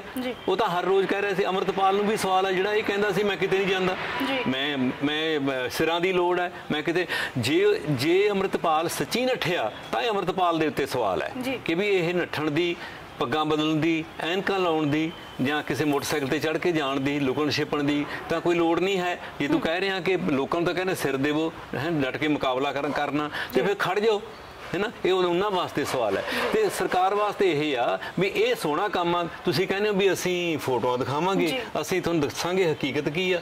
ਤੁਹਾਡੇ ਤੇ ਸਵਾਲ ਕੋਈ ਨਹੀਂ, ਤੁਸੀਂ ਪ੍ਰਸ਼ਾਸਨ ਚੋਂ ਤੁਸੀਂ ਦਬੋ ਰਜਾਈਨ, ਫਿਰ ਬਾਹਰ ਆਓ। ਸਣੇ ਸਰਕਾਰ ਪੰਜਾਬ ਦੇ ਲੋਕਾਂ ਨੂੰ ਕਿਉਂ ਸੂਲੀ ਤੇ ਟੰਗਿਆ ਇਹਨਾਂ ਚਿਰ ਦਾ? ਕਦੇ ਨੈਟ ਬੰਦ ਕਰਦੇ ਹੋ, ਕਦੇ ਉਹਨਾਂ ਨੂੰ ਪੈਨਿਕ ਕ੍ਰੀਏਟ ਕਰਦੇ ਹੋ, ਕਦੇ ਉਹਨਾਂ ਨੂੰ ਇਹ ਦਿਖਾ ਰਹੇ ਹੋ। ਅਸਲ ਦੇ ਵਿੱਚ ਤਾਂ ਮਾਮਲਾ ਬਹੁਤ ਗੰਭੀਰ ਹੋ ਰਿਹਾ ਹੈ। ਇਹ ਇੱਕ ਤਰ੍ਹਾਂ ਦੇ ਨਾਲ ਇੱਕ ਸਿੰਬੋਲਾਈਜ਼ ਕਰਕੇ ਮਤਲਬ ਉਹਨੂੰ ਜਿਹੜੇ ਉਹਦੇ ਨੰਬਰ ਪਿਛਲੇ ਦਿਨਾਂ 'ਚ ਘਟ ਗਏ ਸੀ, ਜਿਹੜਾ ਇਹਦੇ ਵਿੱਚੋਂ ਮਖਿਆਲ ਜੇ ਕੋਈ ਲੱਭਦਾ ਸੀ ਵਿੱਚੋਂ ਸ਼ਾਇਦ ਲੱਭਦਾ ਨਹੀਂ ਸੀ ਕੋਈ ਵੀ, ਜ਼ਹਿਰ ਲੱਭਣ ਲੱਗੀ ਸੀ ਲੋਕਾਂ ਨੂੰ ਵੀ ਆਹ ਕੀ ਹੋ ਰਿਹਾ। ਸਿੱਖ ਭਾਈਚਾਰਾ ਵੀ ਕਹਿਣ ਲੱਗ ਗਿਆ ਸੀ ਵੀ ਭਾਈ ਆਹ ਕੀ ਹੋਇਆ, ਵੀ ਤੁਸੀਂ ਜਿਹੜੇ ਟੇਬਲ ਭੰਨਣੇ ਆ, ਕੁਰਸੀਆਂ ਭੰਨਣੀਆਂ, ਅੱਗਾਂ ਲਾਉਣੀਆਂ। ਬਰਗਾੜੀ ਕਾਂਡ ਨਾਲ ਤਾਂ ਮਤਲਬ ਬੇਅਦਬੀ ਹੁੰਦੀ ਹੈ ਗੁਰੂ ਸਾਹਿਬ ਦੀ, ਉਦੋਂ ਨਹੀਂ ਬੇਅਦਬੀ ਹੁੰਦੀ। ਕਿਉਂ ਇਹ ਕੰਮ ਕਰ ਰਹੇ ਹੋ ਜੋ ਥਾਣੇ ਦੇ ਵਿੱਚ ਤੁਸੀਂ ਲੈ ਕੇ ਜਾਂਦੇ ਹੋ ਸਿਰ ਤੇ ਰੱਖ ਕੇ? ਤੁਸੀਂ ਆਪਣੀ ਲੜਾਈ ਲੜਨੀ ਹੈ, ਤੁਹਾਡਾ ਪੋਲੀਟੀਕਲ ਏਜੰਡਾ, ਤੁਸੀਂ ਪੋਲੀਟੀਕਲ ਏਜੰਡੇ ਦੇ ਤੌਰ ਤੇ ਲੜੋ, ਫਿਰ ਵਿੱਚ ਧਰਮ ਨੂੰ ਕਿਉਂ ਲੈ ਕੇ ਆਉਂਦੇ ਹੋ?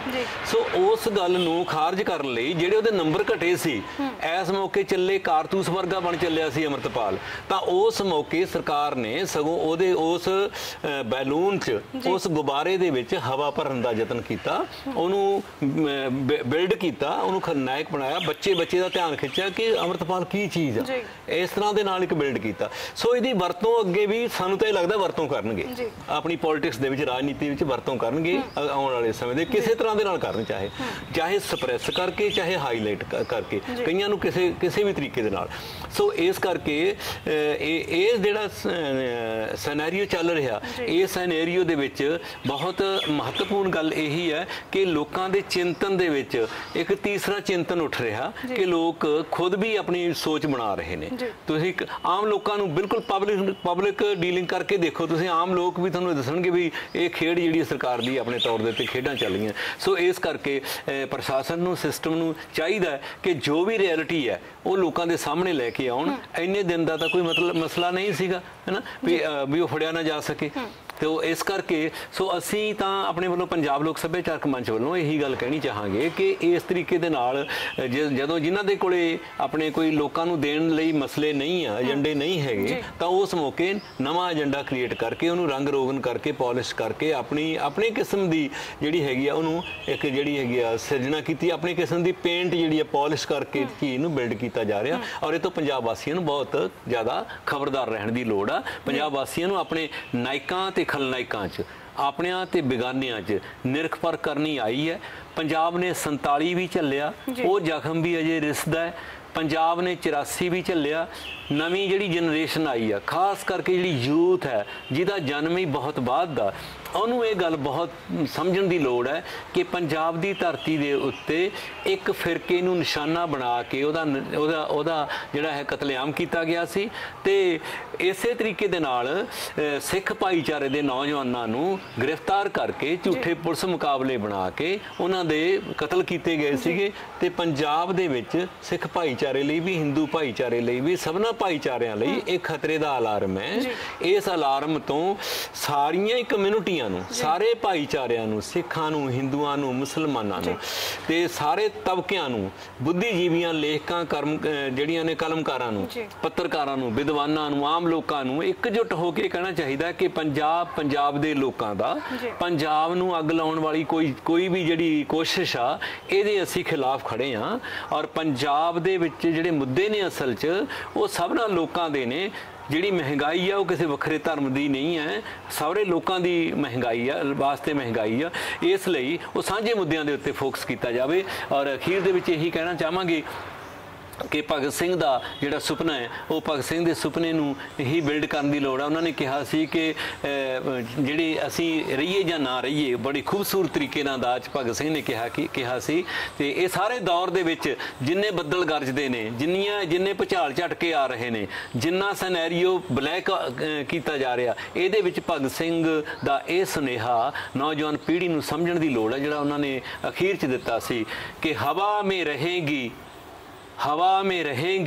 हमारे ख्याल की बिजलियां, जे मुस्ते खाक है फानी, रहे ना रहे कि ये जिंदगी तो मुस्ते खाक है फानी, कि ये जिंदगी तो एक मुट्ठी दी ढेरी है, इहदा की है, ये रहे चाहे ना रहे, पर साडे ख्यालां दीयां बिजलियां मौसम ਦੇ ਵਿੱਚ ਵਾਤਾਵਰਣ 'ਚ ਆਉਣ ਵਾਲੇ ਕੱਲ੍ਹ 'ਚ ਰਹਿਣਗੀਆਂ। ਸੋ ਇਹ ਖਿਆਲਾਂ ਦੀਆਂ ਬਿਜਲੀਆਂ ਦੇ ਖਿਲਾਫ ਹੀ ਬਿਜਲੀਆਂ ਛੇੜੀਆਂ ਜਾ ਰਹੀਆਂ ਨੇ, ਬੱਦਲ ਛੇੜੇ ਜਾ ਰਹੇ ਨੇ।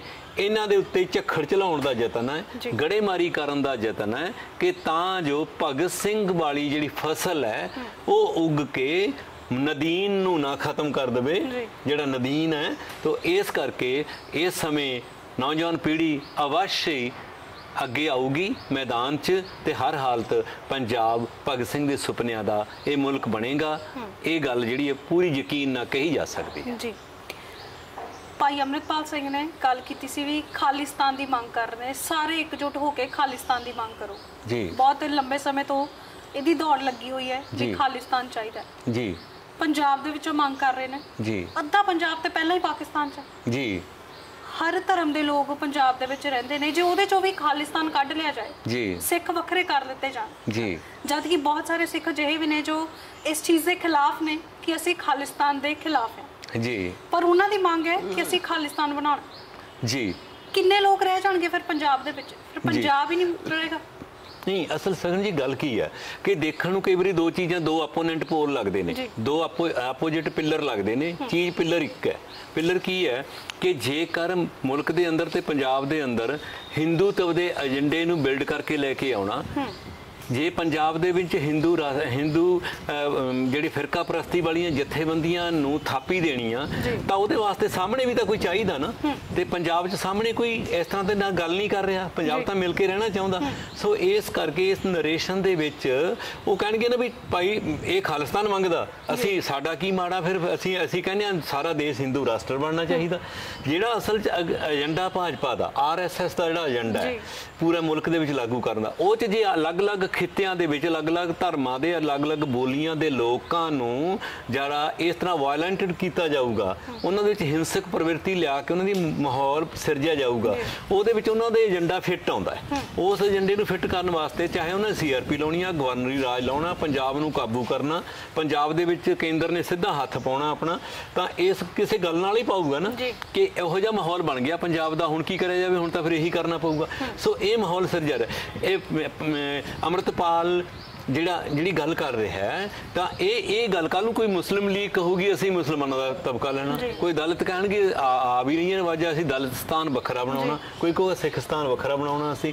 ਸੋ ਇਸ ਕਰਕੇ ਇਹ ਧਰਤੀ ਸਾਰੇ ਧਰਮਾਂ ਦੀ ਆ, ਸਾਰੇ ਫਿਰਕਿਆਂ ਦੇ ਲੋਕਾਂ ਦੀ ਆ, ਸਾਰੀ ਬੋਲੀਆਂ ਵਾਲੇ ਲੋਕਾਂ ਦੀ ਆ, ਉਹਨਾਂ ਨੂੰ ਸਾਂਝੇ ਤੌਰ ਤੇ ਵਸਦੇ ਆਏ ਨੇ। ਸਭਨਾਂ ਨੇ ਆਜ਼ਾਦੀ ਦੇ ਸੰਗਰਾਮ ਸਾਂਝਾ ਲਹੂ ਡੁੱਲਿਆ, ਜਲਿਆਂਵਾਲੇ ਬਾਗ ਦੀ ਮਿੱਟੀ ਚੋਂ ਫਰੋਲ ਲਓ, ਨਹੀਂ ਤਾਂ ਸਿੱਖ ਵੀ ਉਹਨਾਂ ਨੇ ਸ਼ਹਾਦਤਾਂ ਦਿੱਤੀਆਂ, ਹਿੰਦੂਆਂ ਮੁਸਲਮਾਨਾਂ ਨੇ ਸਭ ਨੇ ਸ਼ਹਾਦਤਾਂ ਦਿੱਤੀਆਂ।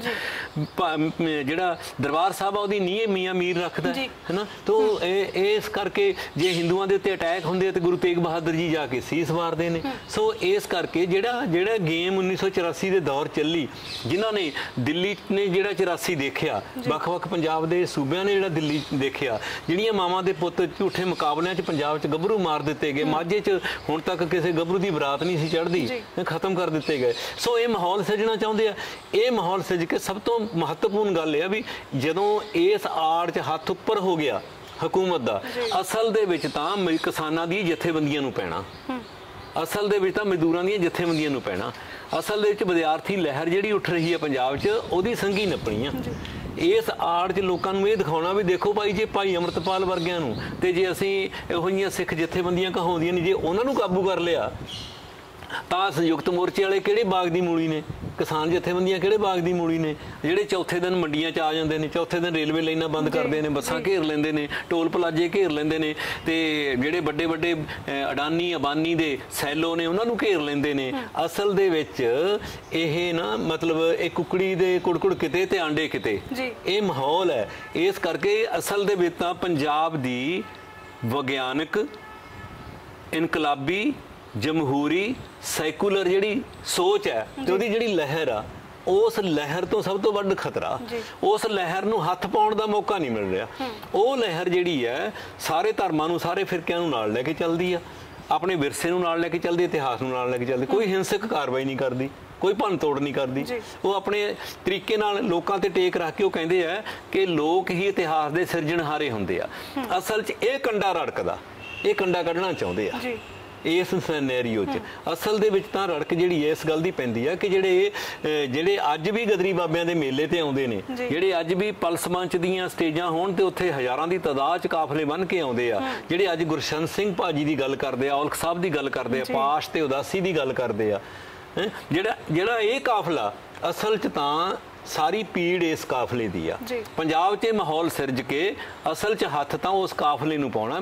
ਮੇਰੇ ਵੱਲੋਂ ਸਭ ਤੋਂ ਮਹੱਤਵਪੂਰਨ ਗੱਲ ਅੱਜ ਦੀ ਇਹ ਹੈ ਕਿ ਅਸਲ 'ਚ ਇਹ ਤੋਂ ਚਕੰਨੇ ਹੋ ਕੇ ਪੰਜਾਬ ਦੇ ਲੋਕਾਂ ਨੂੰ ਬਹੁਤ ਗਲਵੱਕੜੀ ਪਾ ਕੇ ਔਰ ਬੜੀ ਸਮਝਦਾਰੀ ਨਾਲ, ਬਹੁਤ ਸੂਝ-ਬੂਝ ਨਾਲ, ਨੌਜਵਾਨ ਪੀੜ੍ਹੀ ਨੂੰ ਬਲਾਈਂਡ ਹੋ ਕੇ ਨਹੀਂ, ਬਹੁਤ ਸਮਝ ਕੇ ਮਾਂ-ਬਾਪ ਨਾਲ ਬੈਠ ਕੇ ਉਹਨਾਂ ਤੋਂ ਪੁੱਛਣਾ ਚਾਹੀਦਾ ਕਿ 84 'ਚ ਕੀ ਹੋਇਆ ਸੀ। ਯੂਥ ਨੂੰ, ਆਪਣੀ ਨੂੰ, ਮਾਪੇ ਬੱਚਿਆਂ ਨੂੰ ਕੋਲ ਬਿਠਾ ਕੇ ਸਮਝਾਉਣ ਕਿ ਵੀ ਅਸਲ ਵਿੱਚ ਤੁਹਾਡਾ ਮੁਕਤੀ ਦਾ ਰਸਤਾ ਕੀ ਆ। ਜੇ ਮੁਲਕ ਦੇ ਅੰਦਰ ਵਿਦੇਸ਼ੀ ਕੰਪਨੀਆਂ ਇਦਾਂ ਹੀ ਰਹਿਣਗੀਆਂ, ਜੇ ਮੁਲਕ ਜ਼ਮੀਨ ਦੀ ਕਾਣੀ ਮੰਡ ਇਦਾਂ ਹੀ ਰਹੂਗੀ, ਜੇ ਮੁਲਕ ਦੇ ਵਿੱਚ ਇਸ ਤਰ੍ਹਾਂ 4-5 ਸਾਲਾਂ ਤੋਂ ਬਾਅਦ ਸਿਰਫ ਡਰਾਈਵਰ ਬਦਲਦੇ ਰਹਿਣਗੇ, ਪ੍ਰਬੰਧ ਇਹੀ ਰਹੂਗਾ, ਤਾਂ ਇਹਦੇ ਵਿੱਚ ਕਈ ਅੰਮ੍ਰਿਤਪਾਲ ਆਉਣਗੇ, ਕਈ ਅੰਮ੍ਰਿਤਪਾਲ ਜਾਣਗੇ, ਕਈ ਮੋਦੀ ਤੇ ਅਮਿਤ ਸ਼ਾਹ ਆਉਣਗੇ ਤੇ ਕਈ ਭਗਵੰਤ ਮਾਨ ਆਉਣਗੇ। ਚਾਹੇ ਉਹਨਾਂ ਨੂੰ ਭਗਤ ਸਿੰਘ ਦੀ ਪੱਗ ਬੰਨਣੀ ਪਵੇ, ਚਾਹੇ ਭਗਤ ਸਿੰਘ ਦੀ ਪੱਗ ਲਾਉਣੀ ਪਵੇ, ਇਹ ਦੋਵੇਂ ਕੰਮ ਕਰਦੇ ਆਏ ਨੇ ਤੇ ਦੋਵੇਂ ਕੰਮ ਕਰਦੇ ਰਹਿਣਗੇ। ਇਸ ਲਈ ਜ਼ਰੂਰੀ ਇਹੀ ਹੈ ਕਿ ਭਗਤ ਸਿੰਘ ਦੇ ਵਾਰਸ ਜਿਹੜੇ ਨੇ ਉਹ ਇਸ ਗੱਲ ਨੂੰ ਸਮਝਣ ਕਿ ਸਾਮਰਾਜਵਾਦ ਮੁਰਦਾਬਾਦ ਕਿਉਂ ਕਿਹਾ ਸੀ, ਇਨਕਲਾਬ ਜ਼ਿੰਦਾਬਾਦ ਭਗਤ ਸਿੰਘ ਨੇ ਕਿਉਂ ਕਿਹਾ ਸੀ। ਇਹਨਾਂ ਅਰਥਾਂ ਨੂੰ ਸਮਝਣ ਦੀ ਸਮੇਂ ਦੀ ਬਹੁਤ ਵੱਡੀ ਲੋੜ ਹੈ। ਜੀ, ਪੰਜਾਬ ਸਰਕਾਰ ਨੇ 1 ਸਾਲ ਦਾ ਸਮਾਂ ਪੂਰਾ ਕਰ ਲਿਆ, ਲੋਕਾਂ ਨੂੰ ਉਮੀਦਾਂ ਬੜੀਆਂ ਸੀਗੀਆਂ ਜੀ। ਕੀ ਭਗਵੰਤ ਮਾਨ ਦੀ ਸਰਕਾਰ, ਆਪ ਸਰਕਾਰ ਲੋਕਾਂ ਦੀਆਂ ਉਮੀਦਾਂ ਤੇ ਖਰੀ ਉਤਰੀ ਹੈ? ਮੇਰਾ ਖਿਆਲ ਪ੍ਰਤੱਖ ਨੂੰ ਪ੍ਰਮਾਣ ਦੀ ਲੋੜ ਨਹੀਂ, ਬੜੇ ਸਾਫ਼ ਤੌਰ ਦੇ ਉੱਤੇ ਹੀ ਆ ਕਿ ਉਸ ਦੀਆਂ ਗੱਲਾਂ ਸੁਣੋ, ਉਸ ਦੀਆਂ ਗੱਲਾਂ ਸੁਣੋ, ਕੀ ਰੰਗ ਕੀ ਰੌਸ਼ਨੀ, ਪਰ ਉਸ ਦੇ ਇਕਰਾਰ ਤੇ ਤਕਰਾਰ ਵਿਚਲਾ ਫਾਸਲਾ ਇਸ ਤਰ੍ਹਾਂ ਹੈ ਜਿਸ ਤਰ੍ਹਾਂ ਦਿਨ ਰਾਤ ਵਿਚਲਾ ਫਾਸਲਾ। ਜੀ, ਮੈਂ ਤਾਂ ਇੰਨਾ ਹੀ ਕਹਿਣਾ ਚਾਹੂੰਗਾ ਜੀ।